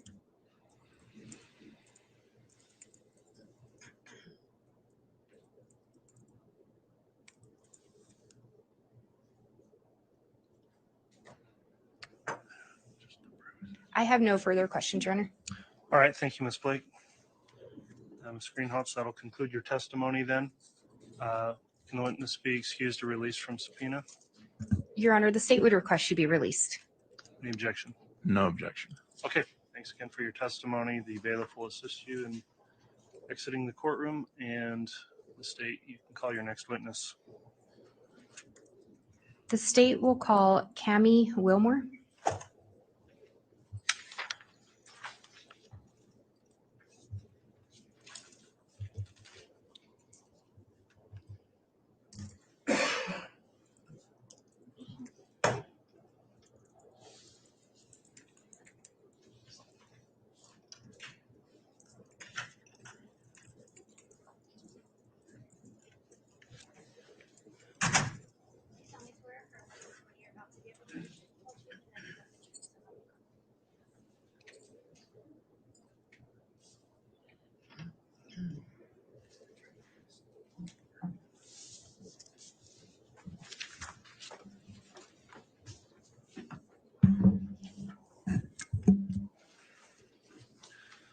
All right. Now that this witness has been sworn, before we begin examination, let me just inquire, have you reviewed any of the trial testimony in this case, either by listening in at any remote broadcast location or reading it on the internet or listening into it on the internet?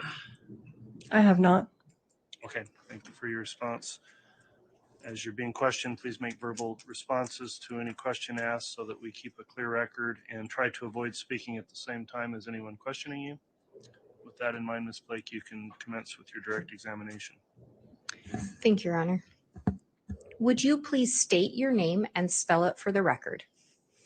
Cami, Cammy, Wilmore, Willmore.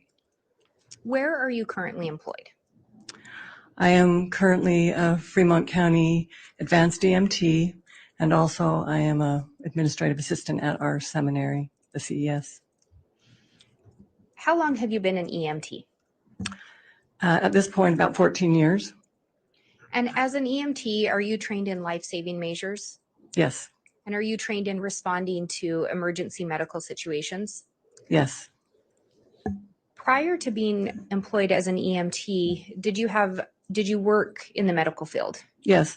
I was a medical assistant for about 40 years. Were you the deputy coroner for Fremont County in 2019? Yes. Do you recall when you were asked or when you became the deputy coroner? I think it was February, March is when I started in 2019. What are some of the duties of a deputy coroner?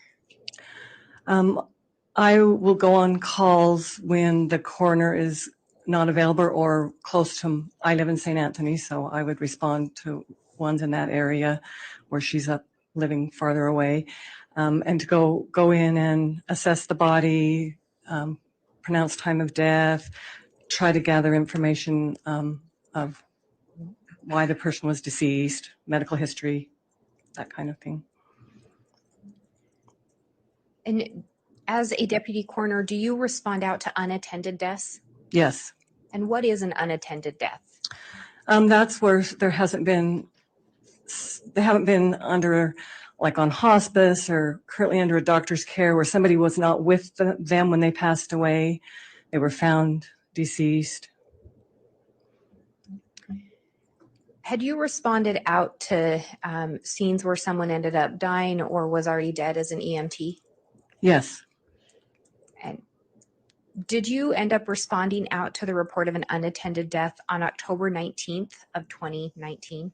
Yes, I did. Prior to responding out to that death, do you know approximately how many deaths you had responded out to in your capacity as a deputy coroner? I was fairly new, so I think about 5. I'd gone on a few training ones, but my own was about 5. And out of those deaths that you've responded to as a deputy coroner, had you ever responded to a death which was determined to be caused by asphyxiation? No. When you responded out to the unattended death on October 19th of 2019, did you learn who the decedent was? Yes. And who was that? Tammy Daybell. Had you heard her name before? I had not. When you arrived on scene, who else was present? Chad Daybell and officer from St. Anthony Alley is how I knew her. And did you end up making any observations regarding Chad Daybell? Yes, when I walked in, he was distraught, appropriately so, just saying that he found his wife dead, and I noticed that he was distraught. Did you make any observations regarding Garth Daybell? Not at that time. He wasn't in the room when I first came in. Do you gather information from individuals on scene as part of looking into the unattended death? Yes. Did you do that in this case? Yes. Did you ask Chad Daybell about the circumstances surrounding the death of his wife? Yes, I did. What did he tell you? He told me that about midnight that Tammy had gotten sick, coughing and gotten sick, and gone to the bathroom and was vomiting. And he went in there with her and then came back to bed. She was okay, came back to bed, said she was okay, and then they had gone to bed. And he proceeded to tell me that she was in menopause and that she liked to sleep with her leg outside of the bed. And he felt like that's what she had been doing that night, that her leg had been outside of the bed. And he said that they'd fallen asleep, and then later on, he felt like he might have moved or rolled in the bed, and he heard her fall out of the bed. And he got up, and she was out of the bed with her head and body down, and like one leg twisted in the blankets, and she was cold and not breathing at that time. And when you were asked to respond out, was there any indication as to whether or not an ambulance was being requested? I was called.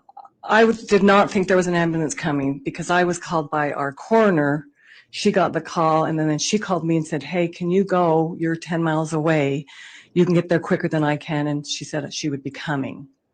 And it was described to you as Tammy was already deceased? Yes. That's what I thought I was going to, was a death. Yes. Did Chad indicate to you whether or not Tammy's body had been moved prior to your arrival? Yes, he said that he'd gotten Garth, and that's the first time I had heard that. He'd gotten him to come in, and they had put her back on the bed. So she was not on the floor when I got there. And did he describe how she'd fallen out of bed, if it was her whole body or part of it? The leg thing, I think that was what he was trying to say to me about her leg hanging out, because he said that just one, like, I recall like a leg was twisted in the blanket so that she was, I pictured like hanging kind of with her head and part of her body on the ground. But I'm not positive that that's what he meant. But he didn't indicate the whole body had fallen out from your recollection? Yeah, yes, I don't recall that. Did you end up actually going in to observe the body? Yes. And did you in fact observe her body that day? Yes, I did.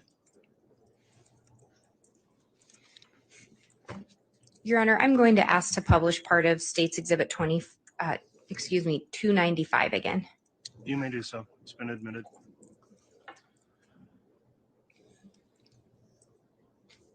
And for the court and counsel's benefit, I'm publishing 295C.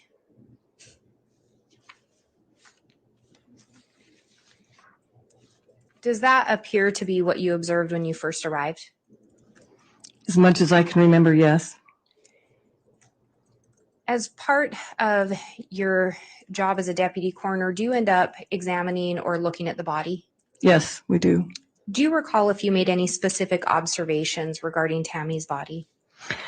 Yes, the first thing that has stuck with me the whole time is when I came in, she had this foam coming out of her mouth, quite a bit of foam. And I remember thinking that was odd. And she then touching her and feeling her that she was obviously had been deceased for a little while because she was very cold and she had the rigor set in. So that was my first impression. And when you talk about rigor, could you describe a little bit what you mean by that? The stiffness of the body. After a bit of time, different parts become stiff, and her legs were out, and so that showed to me that it had been a little while because they weren't just hanging limp like when you first pass away. Different parts of the body, and depending on temperature of the room and the condition of the person, there's different time frames. So can't really say exactly how long, but she had been I would say a few hours probably. And do you recall approximately when you arrived on scene? I got the call at 6 a.m. I remember, so I figured it was, maybe 35 minutes later, 6:35, 6:40, something like that. And you would have estimated her to have been dead before 6 a.m.? Yes. And would you believe she would have been dead before 5:30 a.m.? I would. After those initial observations, did you observe anything else about the body that caught your attention? I was looking because you kind of want to look. She was 49, so I was like, this is unusual because she's not that old. So I was kind of looking for things like on her neck or bruising, scratches, those kind of things. And I observed just some bruising on a bicep. I think it was her right arm and forearm, but they didn't look new. They looked more like an older bruise. I didn't notice anything weird that way. I mean, maybe her color was normal for being deceased. And with the bruises, did you do any additional testing to determine when those would have been inflicted? No, not at that time. I did not do anything. Did you notice anything regarding Tammy's face? Besides the foam? No. And when you talk about the foam, does that appear to be what you observed that day? Yeah, and that's they get like a pink frothy foam, like a bleeding. That's what I assumed that to be, like some blood. There's some. I don't know if you. Ms. Blake, for the record, what exhibit was just published? I apologize, Your Honor. It is 295E. Okay, thank you. And you were saying with the pink foam? Yeah, in my knowledge, I was thinking of things like congestive heart failure, something that I know that maybe could cause that with the pink frothing. And so my mind kind of went to that, and I was thinking that she's looking for things like swelling and things that would go with that, but I didn't see any other signs with that. And did that pink foam, had you ever been to a death scene where you had seen that before? I had not. Did it cause you some concern? It did. It caused me enough concern that I got my phone and I actually looked up poisoning, and I looked up foam from a dead person. I looked up poisoning just because I thought it was weird and I had not seen that before. And with regard to her face, I asked if you'd noticed anything else. At any point, did you see any kind of an injury to her head that would be consistent with hitting a nightstand? I did not.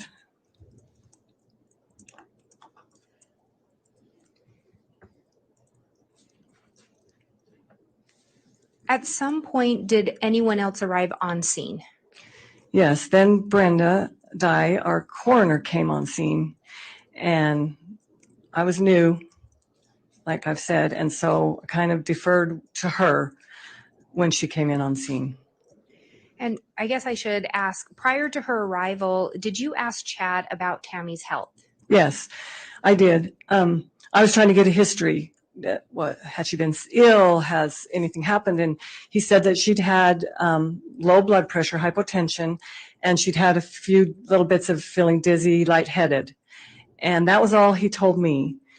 He did say for the last month she acted like she hadn't felt well, maybe like a little clumsy. And so I began asking about like medications, because having worked in the medical field, I kind of can take a medication and relate it to an illness. And so I was asking about that, and she said that she didn't really go to a doctor much, and that and I noticed right away on her nightstand there was like a homeopathic natural remedy book. And so I was like, oh, does she do this kind of thing for her health? And he said, yeah, she did the homeopathic type stuff. And so again, my mind kind of went to, oh, she maybe had something bad and didn't go to a doctor. Did you end up looking at medications, whether herbal or over-the-counter or Yes. prescription? Yes, that's part of our job. And I asked to see medications, and they took me out into another room, like the kitchen, off the living room kitchen area was a cupboard. And I looked, and there was herbs and vitamins and natural type remedies in there. No medications that I could see to correspond with a medical illness that I was familiar with. Did Chad indicate with the fainting, or I think you said that she would kind of feel dizzy? Lightheaded. Lightheaded. Did he indicate if she'd seen a doctor for that? He said no. Like, I asked him that specifically. Like, does she go to the doctor for any of that? And he said no, she didn't like to go to doctors. And with regard to the indication of the low blood pressure, did he say whether or not that had been medically diagnosed? No. And no. And when you're on scene at these unattended deaths, do you have the benefit of reviewing medical charts or medical reports? No. Are you generally relying on information provided from family members with regard to health? Yes. And is that in fact what you did in this case? Yes. And that information was provided by Chad Daybell? Yes. And you said when the coroner arrived on scene, you were still present. Yes. At some point, was a further examination done of Tammy's body on scene? Yes, I think Brenda did a little bit more. Well, there's two of us, and so I think I had gone out to look at medications. She was still in there talking. Now she's questioning him and talking and getting different, her report from it. And when you say him, was that Chad Daybell? Yeah, that was Chad Daybell. And you said when Brenda arrived on scene, you deferred to her and Yes. she took over? Yes. As part of your job, do you end up determining whether or not an autopsy should be conducted?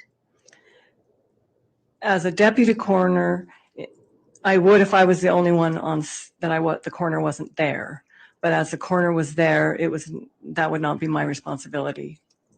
Were you involved in a conversation regarding whether or not to conduct an autopsy? Yes. And at the conclusion, was an autopsy requested at that time? No.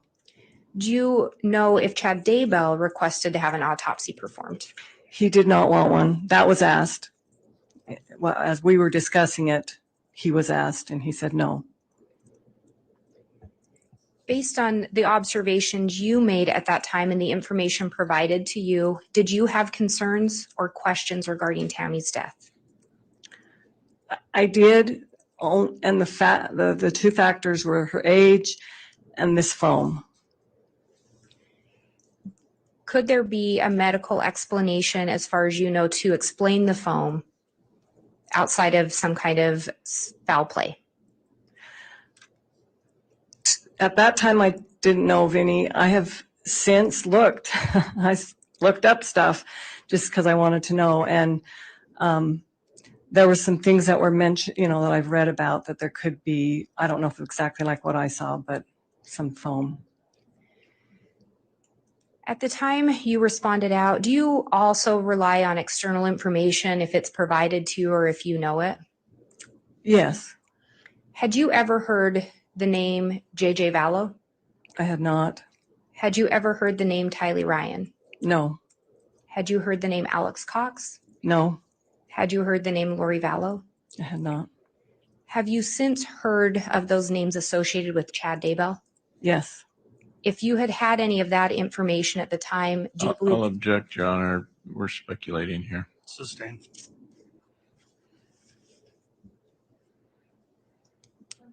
One moment, Your Honor.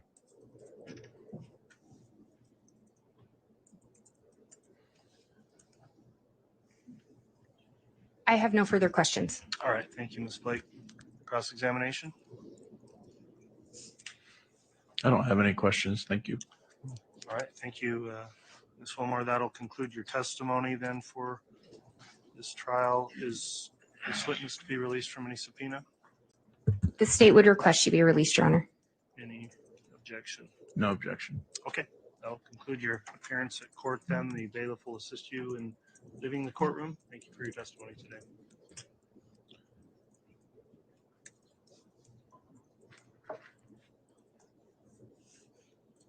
You can call your next witness if you'd like, Ms. Blake. And Your Honor, I'm just looking at the time. I'm happy to call the next witness and get started, but I would anticipate she'll be a little longer than when I think the court had intended to break. Okay, why don't we go for 10 or 15 minutes and then we'll take that late morning break. And the state will call Brenda Dye.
All right, before we get started with testimony, let me just inquire of the witness. Have you reviewed in any way any of the trial testimony in this case by either attending any of the simulcast locations or watching it online or listening to it or reading about it in any way?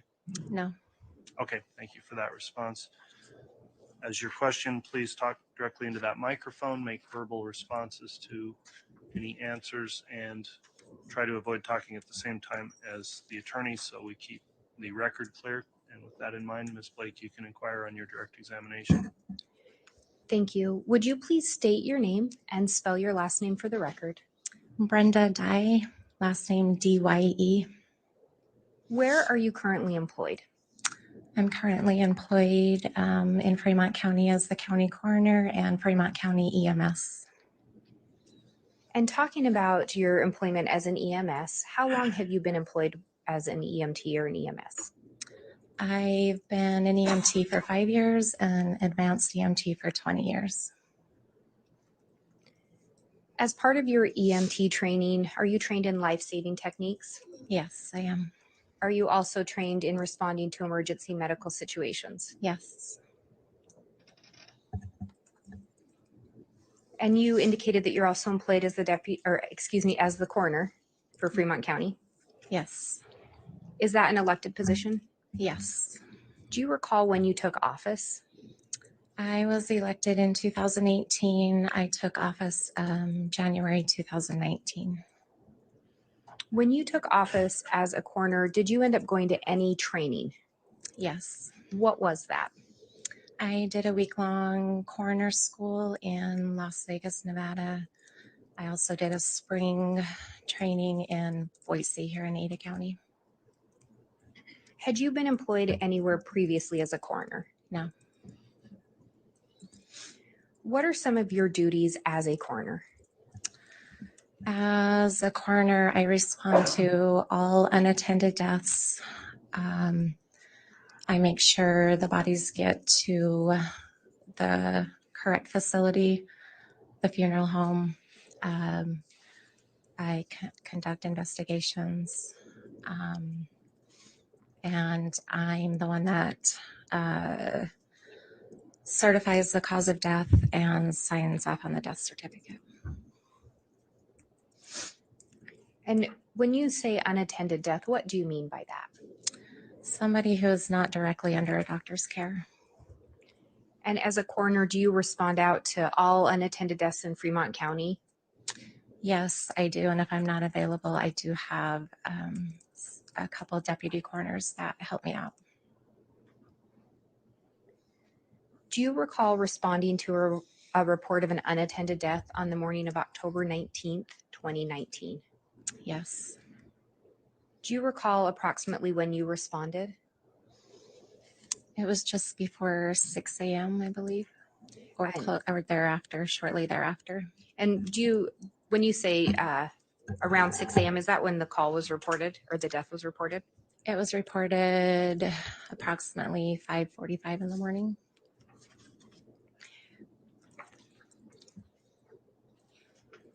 And prior to you responding out, did anyone else respond? Yes. Who was that? I called my deputy coroner, Cami Wilmore, to respond. She was closer than I was. When dispatch called me, the reporting party was very upset and distraught, so I had my deputy coroner go so she could beat me there on scene. And also there was an officer on scene. And you had requested specifically the deputy coroner respond out based on the description of the decedent's husband? Yes.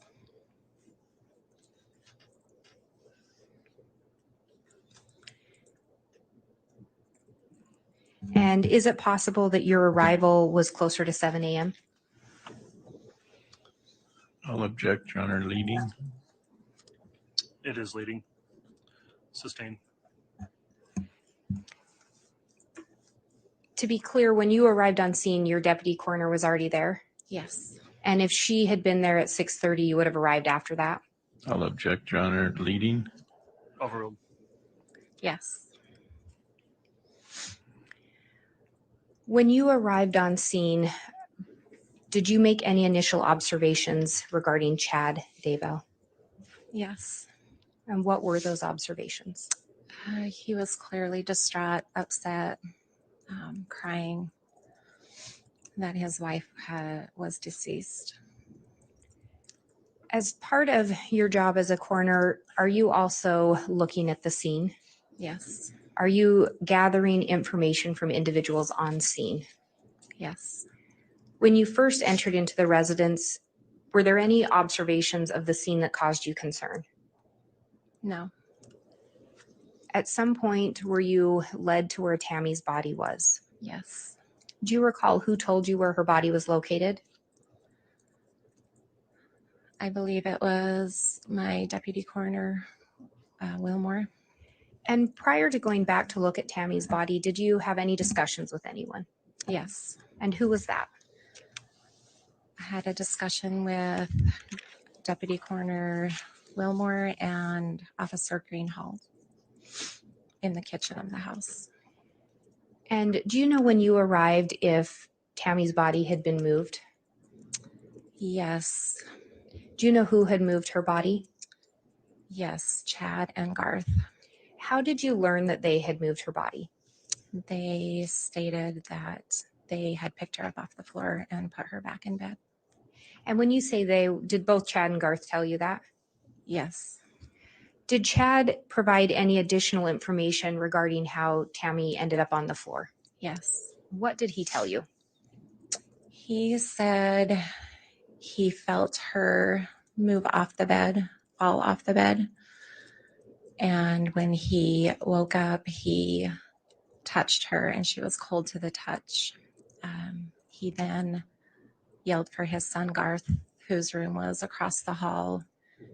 And the both of them picked her up off the floor and put her back in bed.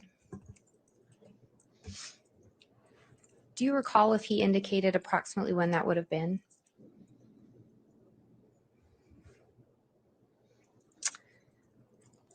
Before 6 a.m. that morning. Did he tell you anything else surrounding the circumstances of Tammy's death?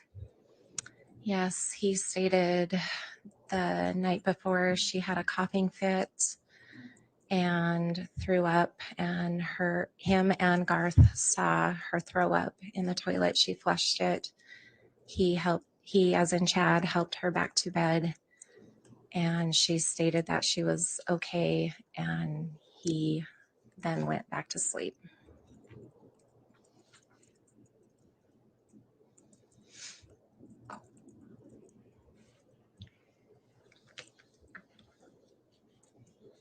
And outside of Chad having moved the body, do you know if her body had been moved by the officer, the deputy coroner at that time?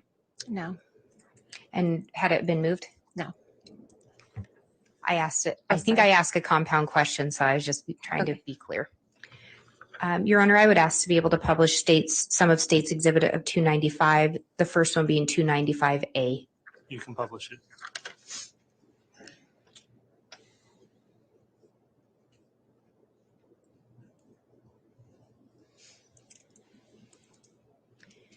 And looking at that photo, is that an accurate depiction of what you saw when you first arrived? Yes. And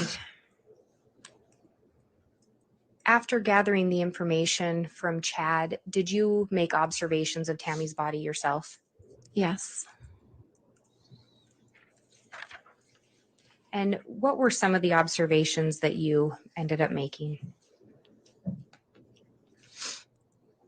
Just by looking at her walking through the door, she had some blood-tinged sputum coming from her mouth, and she was covered in blankets. Your Honor, I would next publish State's 295E. Okay.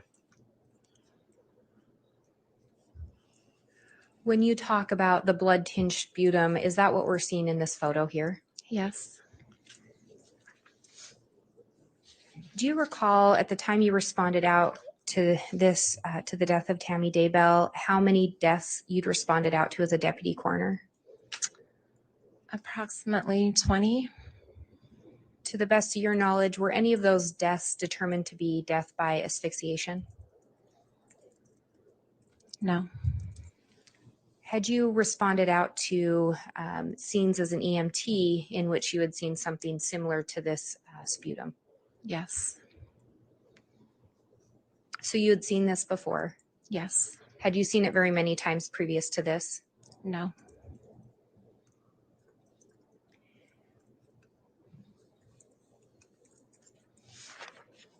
And with regard to that sputum, was anything done? Your Honor, this is State's Exhibit 295B. Okay. Yes, that towel sitting next to the bed on that mat. It's a kitchen hand towel. And Chad had been wiping her face with that towel. And did Chad tell you that? Yes. Did you also do anything with that towel? I did. I wiped it away to see if it stopped coming out. And when I wiped it, then there was still blood-tinged sputum after I wiped. Did you make other observations with regard to Tammy's body? After I questioned Chad, he left the room, and Deputy Coroner Wilmore and Officer Greenhalgh helped me. We uncovered the body, took the blankets off, and did our investigation. We did notice a bruise on her right arm, I believe. And when we rolled her, she had lividity in her back and backside. And when you talk about lividity, what do you mean by that? Lividity is the blood pooling at the lowest point of the body once the heart stops beating and the blood stops circulating. In Your Honor, I would publish 295G. Very well. And when you talk about removing the blankets from the body, is this an accurate depiction of what you would have observed? Yes. And you indicated the lividity you observed would have been on the backside? Yes.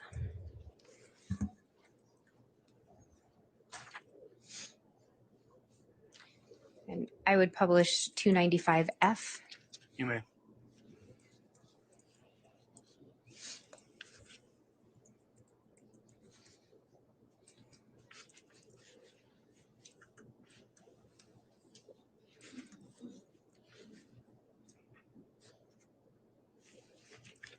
And I don't know if you can see it that well on the big screen. You may be able to see it better on your screen. When you talk about the bruising, can you see that in this photo at all?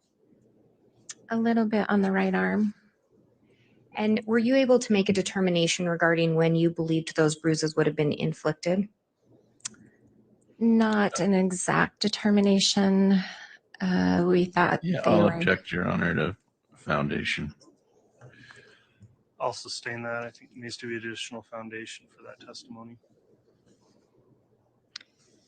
I will ask it this way. Did you do any kind of assessment on scene to determine the how old those bruises may have been? Yes. Yeah, And- I'll object, Your Honor. I don't think she's qualified to make that determination. The foundation you laid when related to her experience as an EMT over the years stated, but I didn't hear any additional information that would indicate she's qualified to give that opinion. So if it is there, Ms. Blake, you could inquire with further foundation.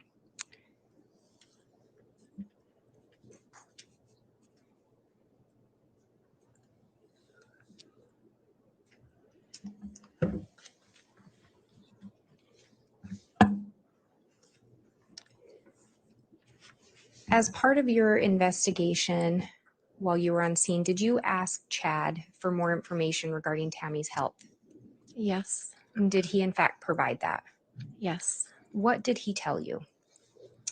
He said that she had been feeling really off lately, like she wasn't in her body, that she had had some syncopal episodes, which is fainting. One specific time was at the temple as she was kneeling at the altar. When she went to stand up, she passed out on the floor. He also stated she had very low blood pressure. So I asked if she had seen a doctor for that or been treated for that. He said that she didn't go to doctors very often. She tried to treat everything naturally with oils and natural supplements. He said that she had fallen a few times by the syncopal episodes. Do you recall if he told you anything about Tammy having shaking fits? Yes, when I observed the blood tinged, the pink sputum coming from her mouth, I started to question what that could be from. I asked if she had any seizure-like activity when she had the syncopal episodes. He did say that when she had those episodes, her legs would shake and she did have some convulsions. And did he tell you about the shaking fits prior to you mentioning seizures? No. So he continued to provide additional information based on things you would mention? Yes.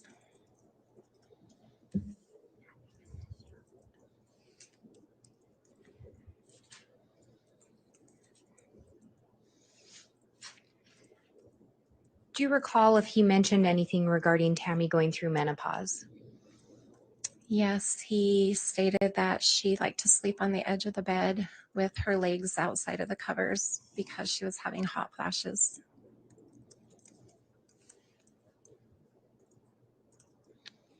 And when he talked to you about her getting sick in the night, did he indicate who had gone in the bathroom with her? He did say that him and Garth both witnessed her throwing up.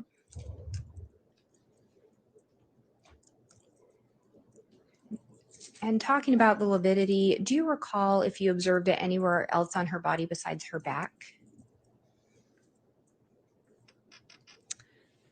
It was only in her backside, so which indicates she was on her back at the time of her death.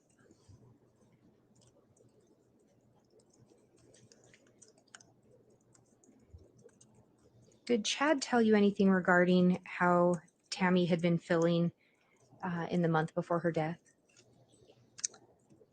Yes, that she was just feeling very off, behind, slower, and the fainting spells. And she did have a fall outside and hurt her wrist. She did get an x-ray on that just to make sure it wasn't broken, and stated that it was just a sprain and the doctor had given her tramadol. And when I looked for the tramadol, he stated that she had taken it all, which there was no pill bottle found on scene.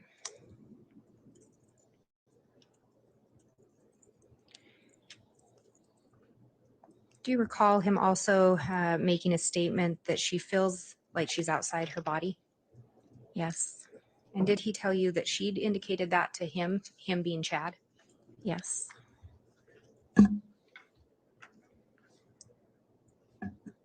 When you respond to the unattended deaths, do you have the benefit of having the decedent's medical records in front of you? I don't. And when you respond to the scene, is it ultimately up to you to determine a cause of death? Yes. And are you tasked with determining the manner of death at that time? Yes.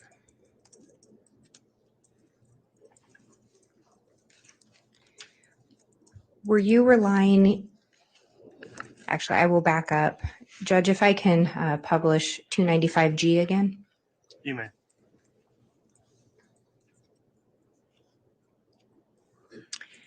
In looking at this photo, do you notice anything with regard to the mattress? It's a little off the box springs. Do you recall if Chad told you anything as to why it was off the box springs? No. And at this point in time, Did you move the mattress yourself? No. This would have been an accurate depiction of how the mattress was. Yes. When you were doing your observation of Tammy, did you, actually, I'm going to publish 295A, please.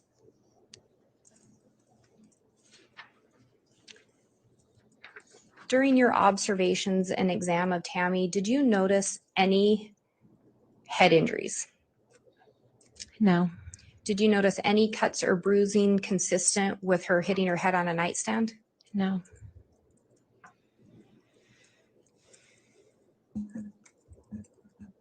As the coroner, is it ultimately up to you to determine whether or not an autopsy should be conducted? Yes, I consult with our detectives, and sometimes I consult with the receiving facility, the mortician, the funeral directors. And did you do that in this case? Yes, I did. Based on what you knew in your observations, was anything suspicious to you regarding this scene at the time? No. Did you find anything suspicious as to the description of Tammy's body falling out of bed? Yes. What was that? I asked Chad how she could fall out of bed if she was already deceased, and how her legs were still wrapped in the covers and the sheets. That's what he stated. His response was that it was because her legs were wrapped in the sheet? No, he had told me that her legs were wrapped in the sheet, that her head had fallen off the side of the bed, and her left side of the body was hanging off. And I asked how that could happen if she was already deceased. Did Chad provide a response or an answer? He did. He said he must have pulled the top sheet when he rolled over in his sleep, releasing her because she liked to sleep on the edge of the bed. And when you responded, did you notice any signs of rigor mortis? Yes. And what is rigor mortis? After the body has been dead for approximately 2 to 6 hours, then rigor mortis starts to set in and the body just becomes stiff. And were you able to estimate or determine a time of death? I estimated the time of death between 12:30 a.m. and 2 o'clock a.m. Based on the rigor mortis and the lividity and the temperature of her body. The abdomen was cold to the touch, which is the last place that stays warm, and it was cold to the touch when I arrived. Would you, based on your estimation of the time of death, do you think it's probable that Tammy didn't die until after 5:30 a.m.? No.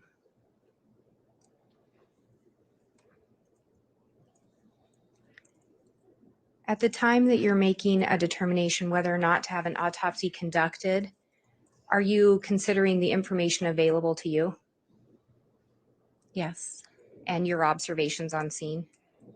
Yes. And ultimately, in this case, you determined to not have an autopsy conducted. Is that correct? After consulting with the detective over the phone and Officer Greenhalgh and Deputy Coroner Wilmore.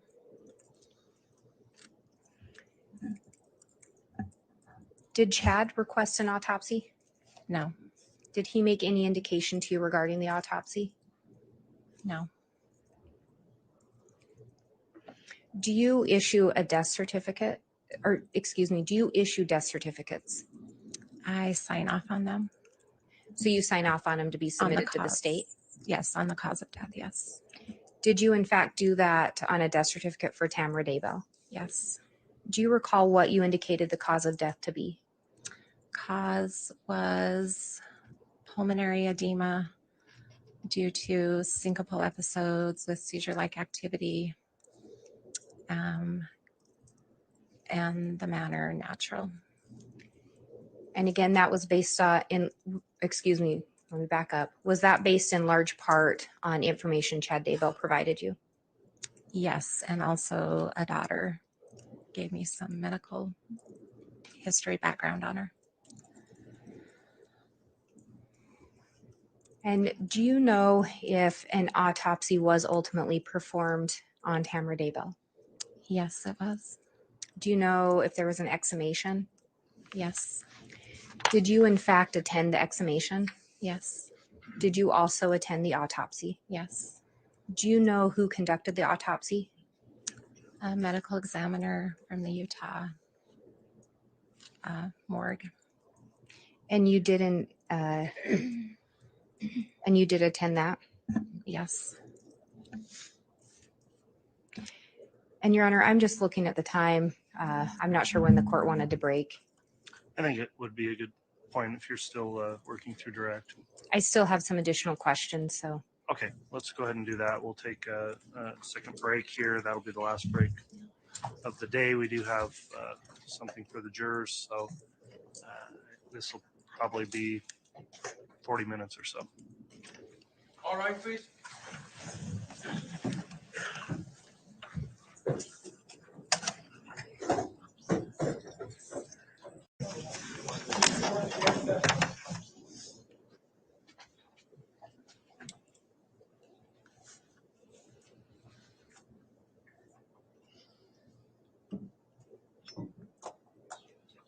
Thank you.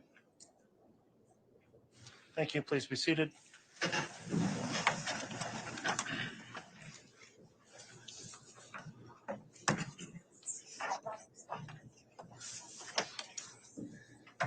If we can have the witness brought back and also the jurors brought in, please.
All right, please.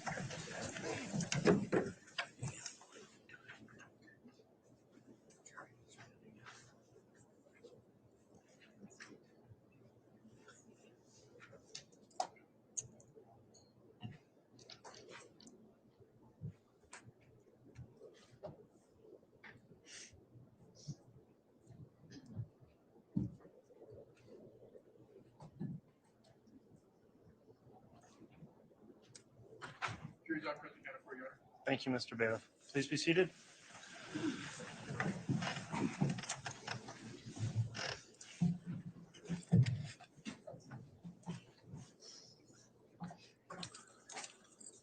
Okay, we're back on the record on CR 22-21-1624, State of Idaho versus Lori Noreen Vallow.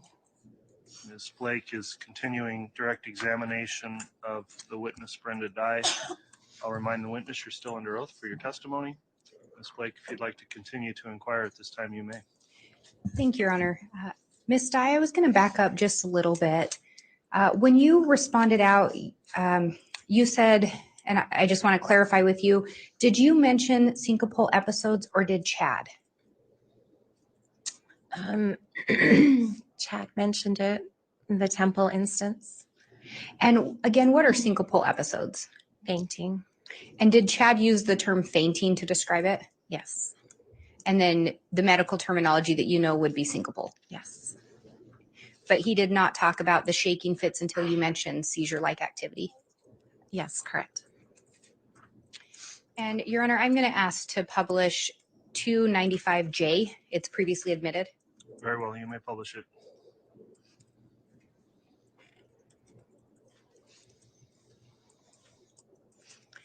And in this photo, we can see that pink sputum that you talked about.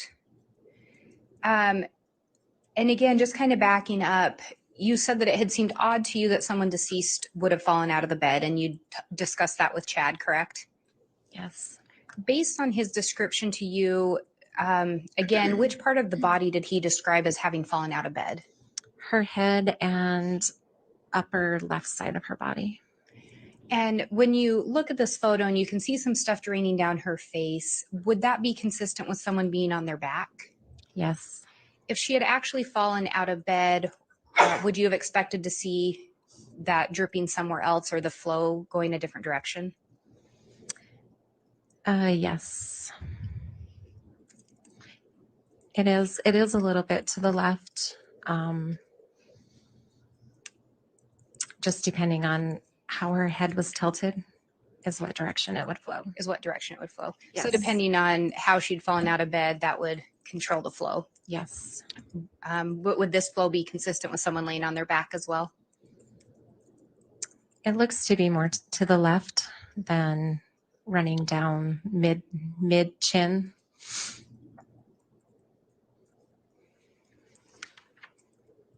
And again, on that photo, that was the condition that the sputum and the flow was in at the time you arrived. Yes. And you did indicate Chad said he had been wiping it. Do you know if he'd wiped it prior to your arrival?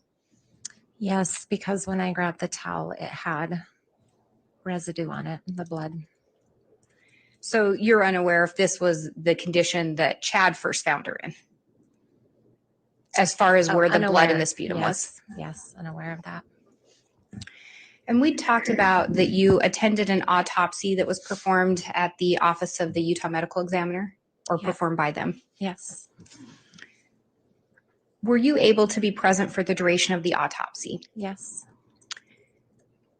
Does the medical examiner do a much more extensive exam of the body than you were able to do on scene? Yes, much more extensive. Do you know if the medical examiner had more information from external sources than you had at the time you responded?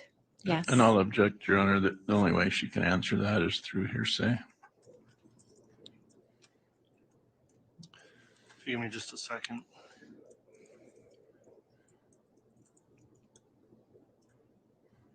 At this point, I'll overrule that objection. And I think you'd already answered that. The answer was yes? Yes.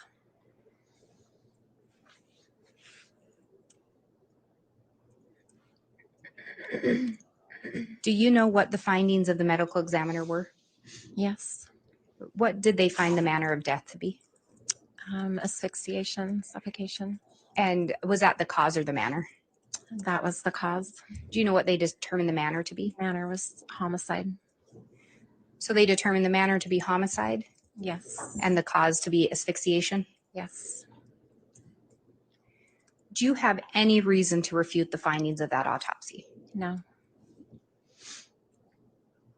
And at the time you responded out on October 19th, had you ever heard the name Lori Vallow?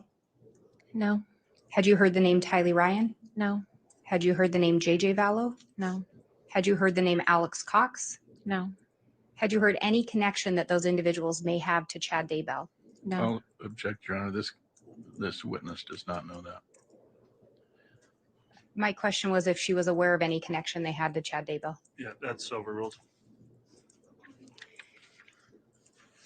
When you are conducting your assessment or evaluation at an unattended death, do you consider external information Yes. if it's available to you? Yes. If you had had the information available to the medical examiner, do you believe that that would have changed your opinion at the time? I'll object, Your Honor. Speculation. I'll sustain that objection. If I can have just a moment. You may.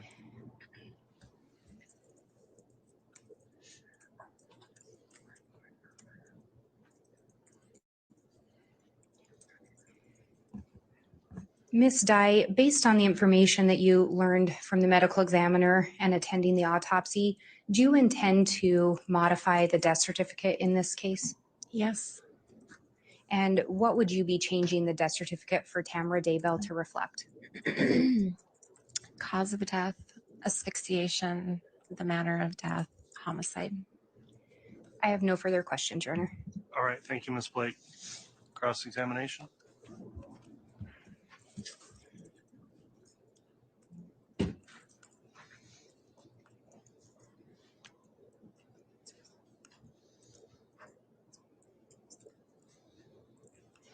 So have you changed the death certificate yet for Tamara Daybell?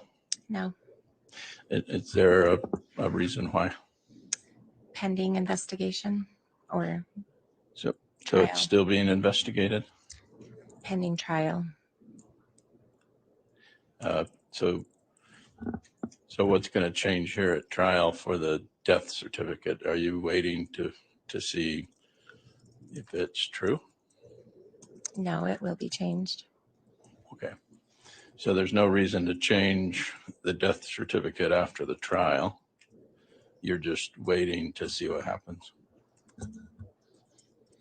When I spoke with Vital Statistics, they told me that it's pending until I change it.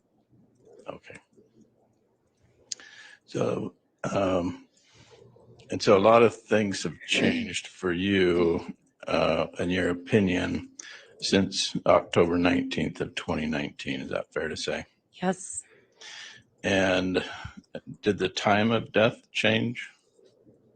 No. You had initially estimated time of death between 12:30 a.m. and 2:30 a.m. Is that right? Yes. And so did that change? No. Okay. And you initially estimated cause of death to be natural. Is that right? Not cause. The cause is initially or Yes, initially. Initially, the cause was pulmonary edema. And what does that mean? It means the lungs, edema in the lungs, which causes the blood tinged sputum to come out. Okay. So from what you observed on October 19th, 2019, that has changed now due to someone else's opinion, right? After the autopsy, yes, it's changed. Okay. And did that also change because of what detectives were telling you? Or was that strictly a change because of the medical opinion? Because of the medical examiner, who is a doctor who performed the autopsy. Okay. So you were considering doing an autopsy on October 19th. Is that right? We had discussed it, yes. And you had discussed it with your deputy and the officer on scene. Is that right? Correct. Yes. And did you also discuss it with Chad Daybell? Yes, I did mention it to him that there may be an autopsy. And what was his response? He didn't deem it necessary at that time. I told him if we felt it necessary, we would do an autopsy. How about Chad Daybell's, Tamara Daybell's children? Were they there also? Yes. And did they want an autopsy conducted? Emma, the daughter, was very adamant about not having an autopsy done. And did that make sense to you as to why she was adamant about that? Yes. Okay. And what about another child? Garth was also on scene. He did not voice his opinion. Okay. So Chad and Emma, Chad and Tammy's daughter, asked you, please don't do an autopsy. They didn't deem it necessary. Emma was against it because of the extent of, she didn't want that done to her mom. And so is it fair to say that you believed Chad's version of events of what happened to Tammy Daybell? On scene at that time, yes, after discussing with Deputy Coroner and Officer Greenhalgh. Chad Daybell convinced you and your deputy and the officer that nothing bad happened. Is that right? Concluding our investigation, that's what we ultimately decided. Okay. All right. Thank you. I don't have anything else. All right. Thank you, Mr. Archibald. Any redirect? No further questions, Your Honor. Thank you. Okay. Can the witness be released from subpoena? We would request that she be released. An objection? All right. That'll conclude your testimony. Thank you. The bailiff will help escort you out of the courtroom.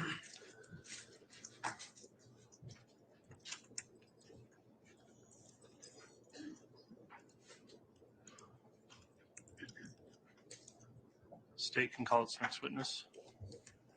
Your Honor, the state will be calling Spencer Cook. Okay.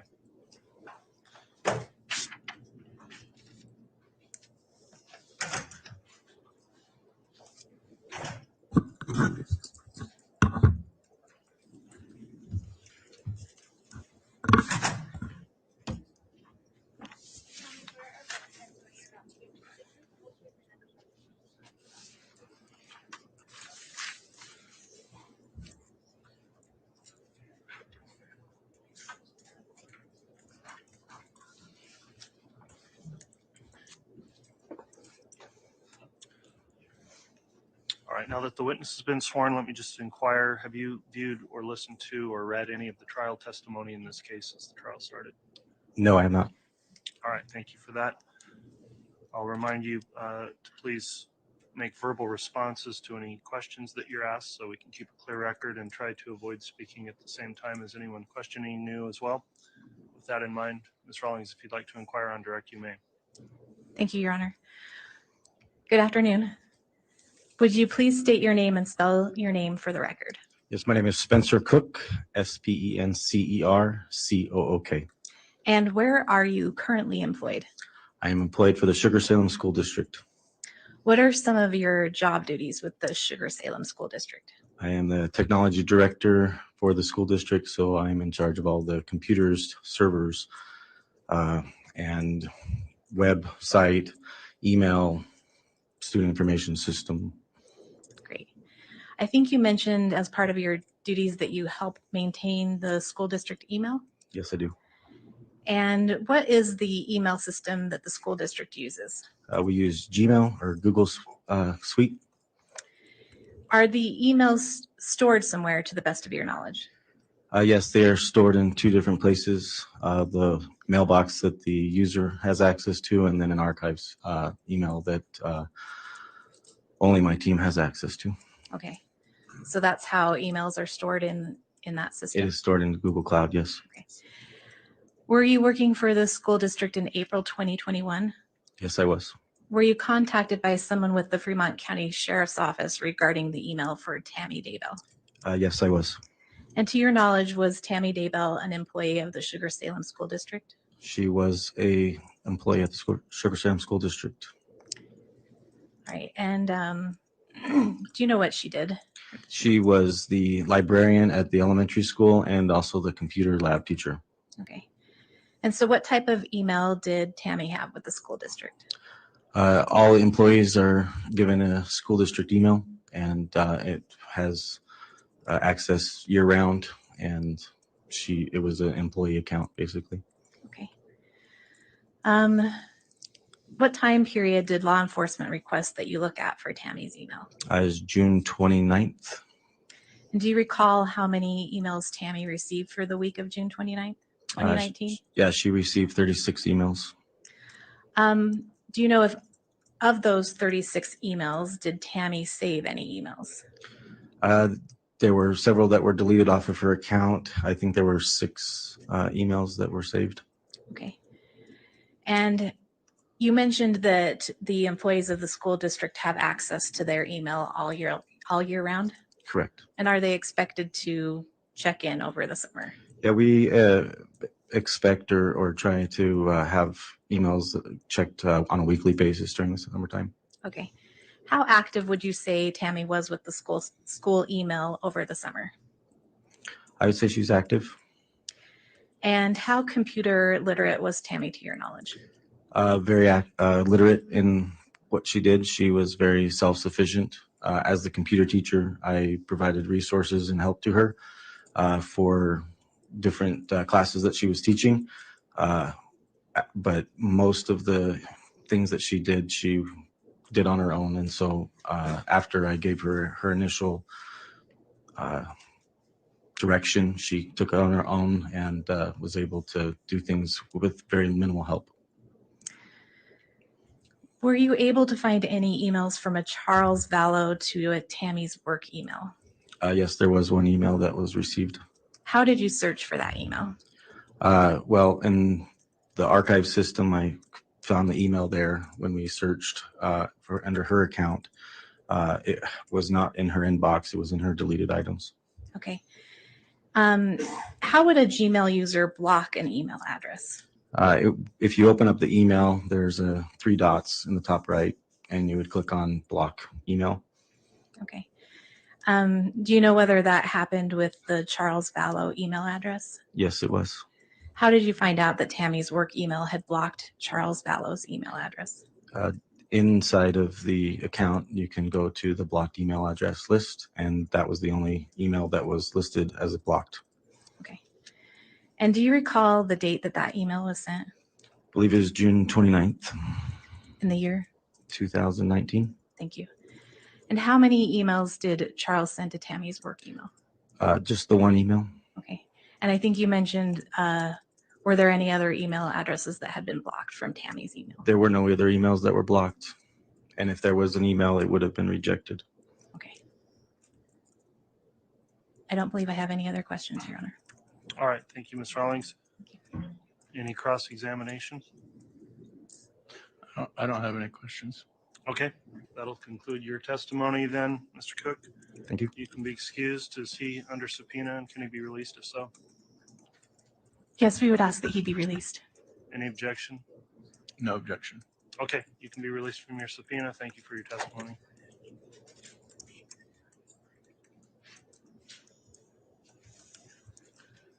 State can call its next witness. The state will be calling Kelsey Harris.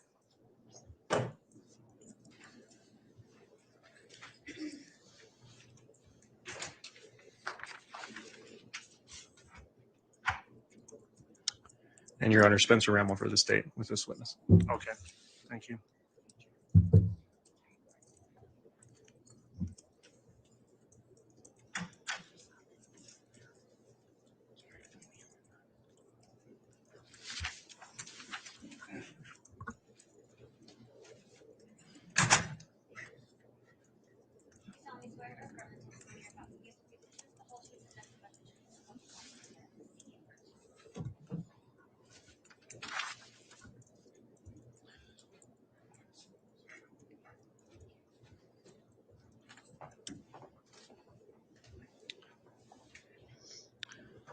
All right, now that the witness is sworn, let me just inquire, have you observed, read, or listened to any of this trial testimony in this case since the case started?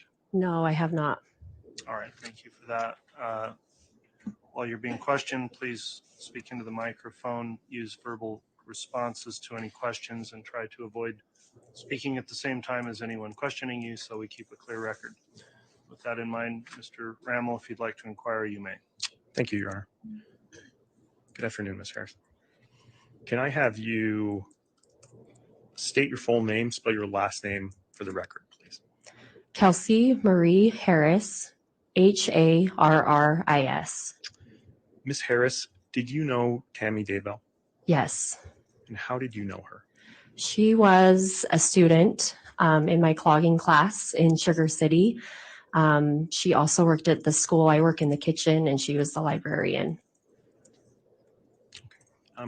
Ms. Harris, so we're in Ada County, so can you explain to the jurors, please, where Sugar City is located in relation to Rexburg and St. Anthony? So Sugar City is in the middle between Rexburg and Fremont County, just right in the middle there. And do you recall the time frame of when Tammy was a student in that class? It was end of August, early September, and then until the time of her death, middle of October. Do you recall the year? 2019.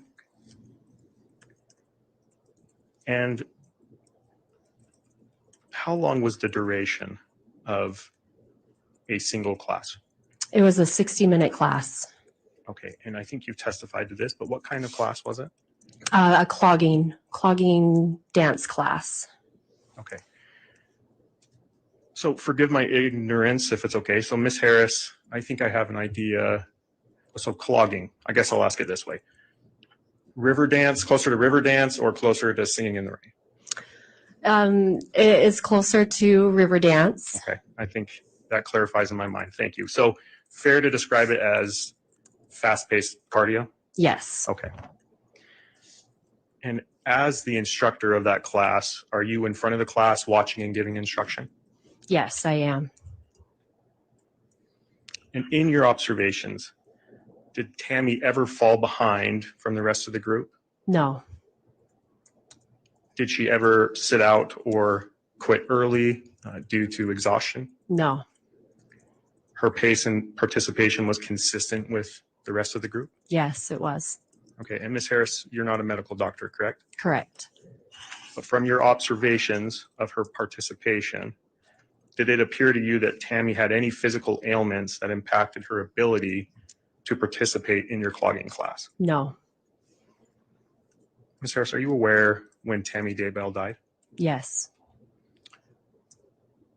Was she attending your class in the weeks leading up to her death? Yes. I'm going to draw your attention specifically to the classes before her death. Anything that stood out or changed in those classes and the way that she participated compared to dates that were earlier? No. Ms. Harris, did you ever attend any other physical fitness classes with Tammy? Yes, I did one class. And what class was that? It was a high fitness class. And do you recall the date of that class? I would say late September. Same year, 2019? Same year. Yes. And were you the instructor of that class? No, I was not. And where was that class located? That was located in St. Anthony, Fremont County. Okay. And did you sit next to and work out next to Miss Daybell in that class? Yes. Can you describe that class to the jury, please? That class is very high intensity. We're doing squats, we're jumping jacks, burpees, a lot of up and down. Fair to say it's a different level of cardio than your clogging class? Yes. And Tammy, from your observations, was able to keep up in that class? Yes. In that higher intensity class, did you see any limitations in her ability to participate? No. And Ms. Harris, from your perspective and your observations in both your clogging class and this high fitness class, did Tammy seem to be fit and in good health to you? Yes. Judge, that's all I have. All right, thank you, Mr. Rammel. Any cross-examination?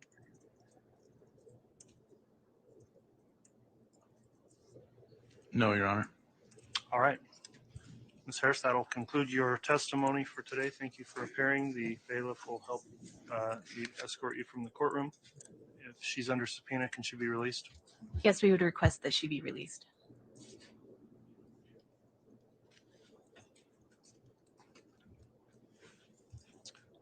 All right, from the defense, any objection to the release of the witness? No objection. Okay, thank you.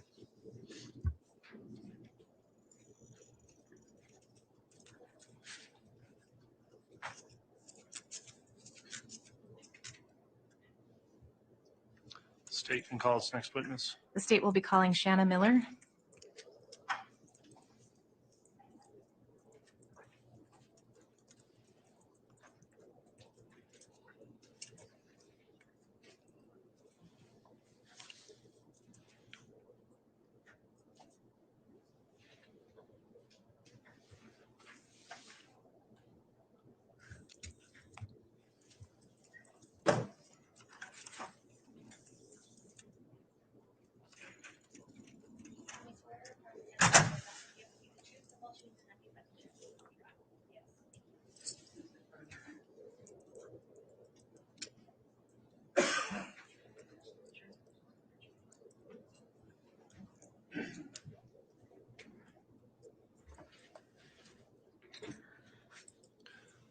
All right, before we get started with testimony, let me just inquire, Ms. Miller, have you observed any of the trial testimony, either read it or heard it or observed it in any of the viewing locations since the trial started?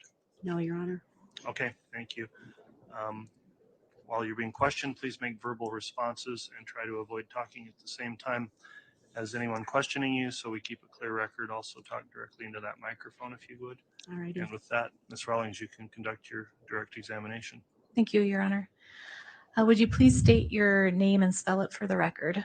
Shanna Miller, SHANNA MILLER. Thank you.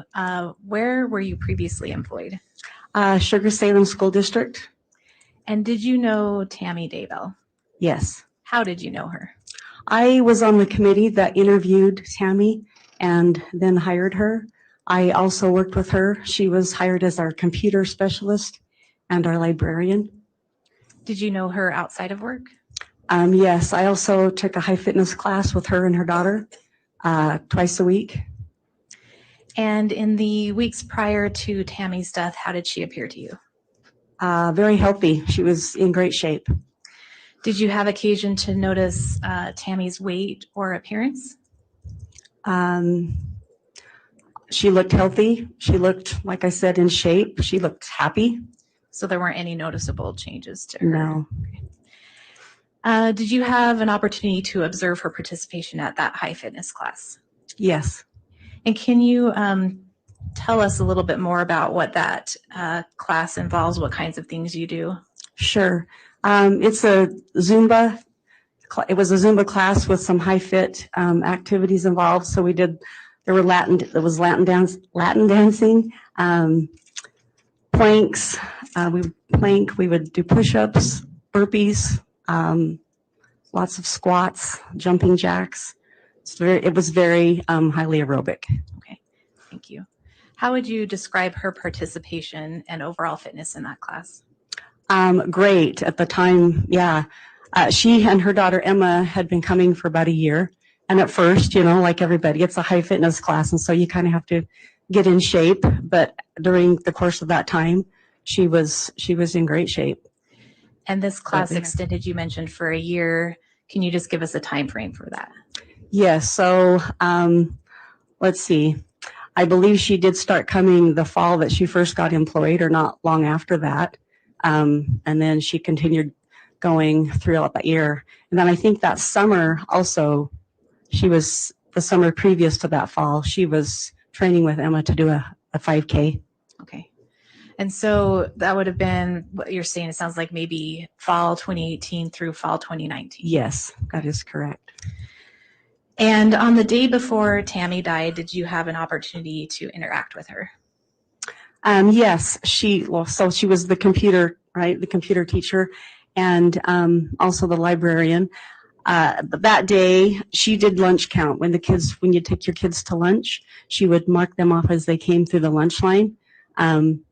And so I did see her that day. Okay, and how did she appear to you? As always, she was happy, jovial.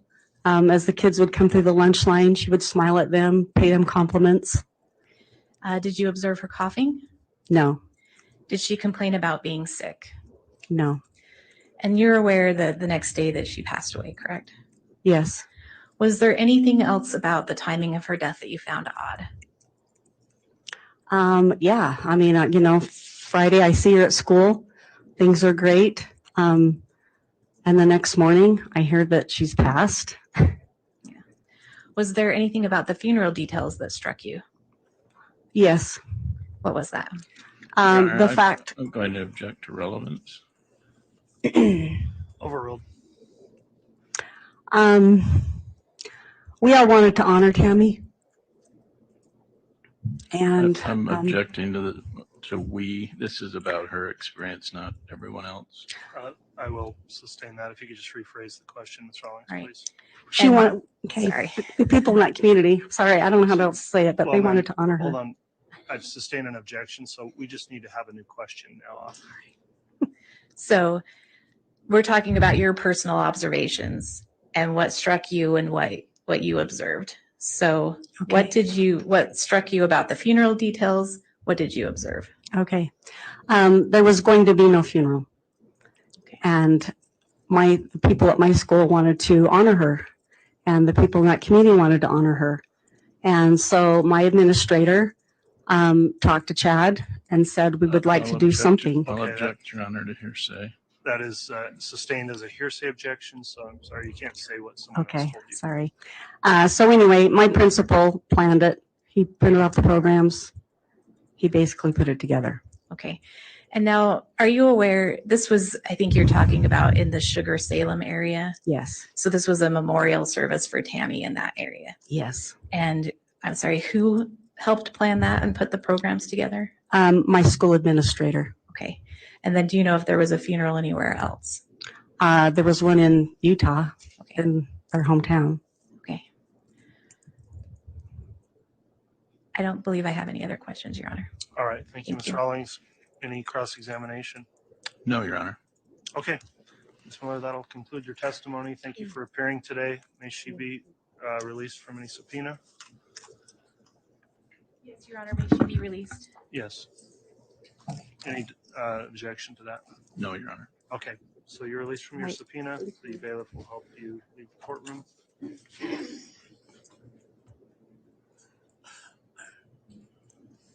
And Your Honor, the state would request a sidebar with the court. Very well.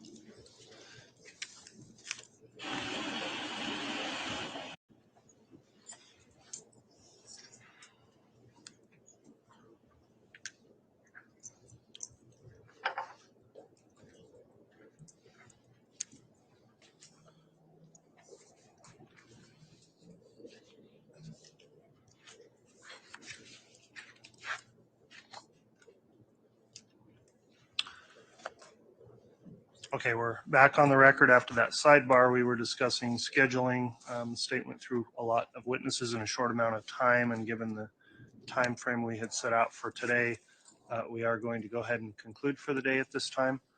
And so we'll be back Monday at 8:30 for continuing trial while we break for the weekend. I do want to, again, please admonish the jury that you're not allowed to talk about the case with each other, with anyone else. Please don't do anything to investigate the case, to look the case up. Try to avoid any media coverage of the case or any other conduct that could impair your ability to be fair and impartial in this case. The court and the parties appreciate your continued attendance and adherence to that admonishment. With that, then we will break for the weekend, and we will be back at 8:30 on Monday. All right, please.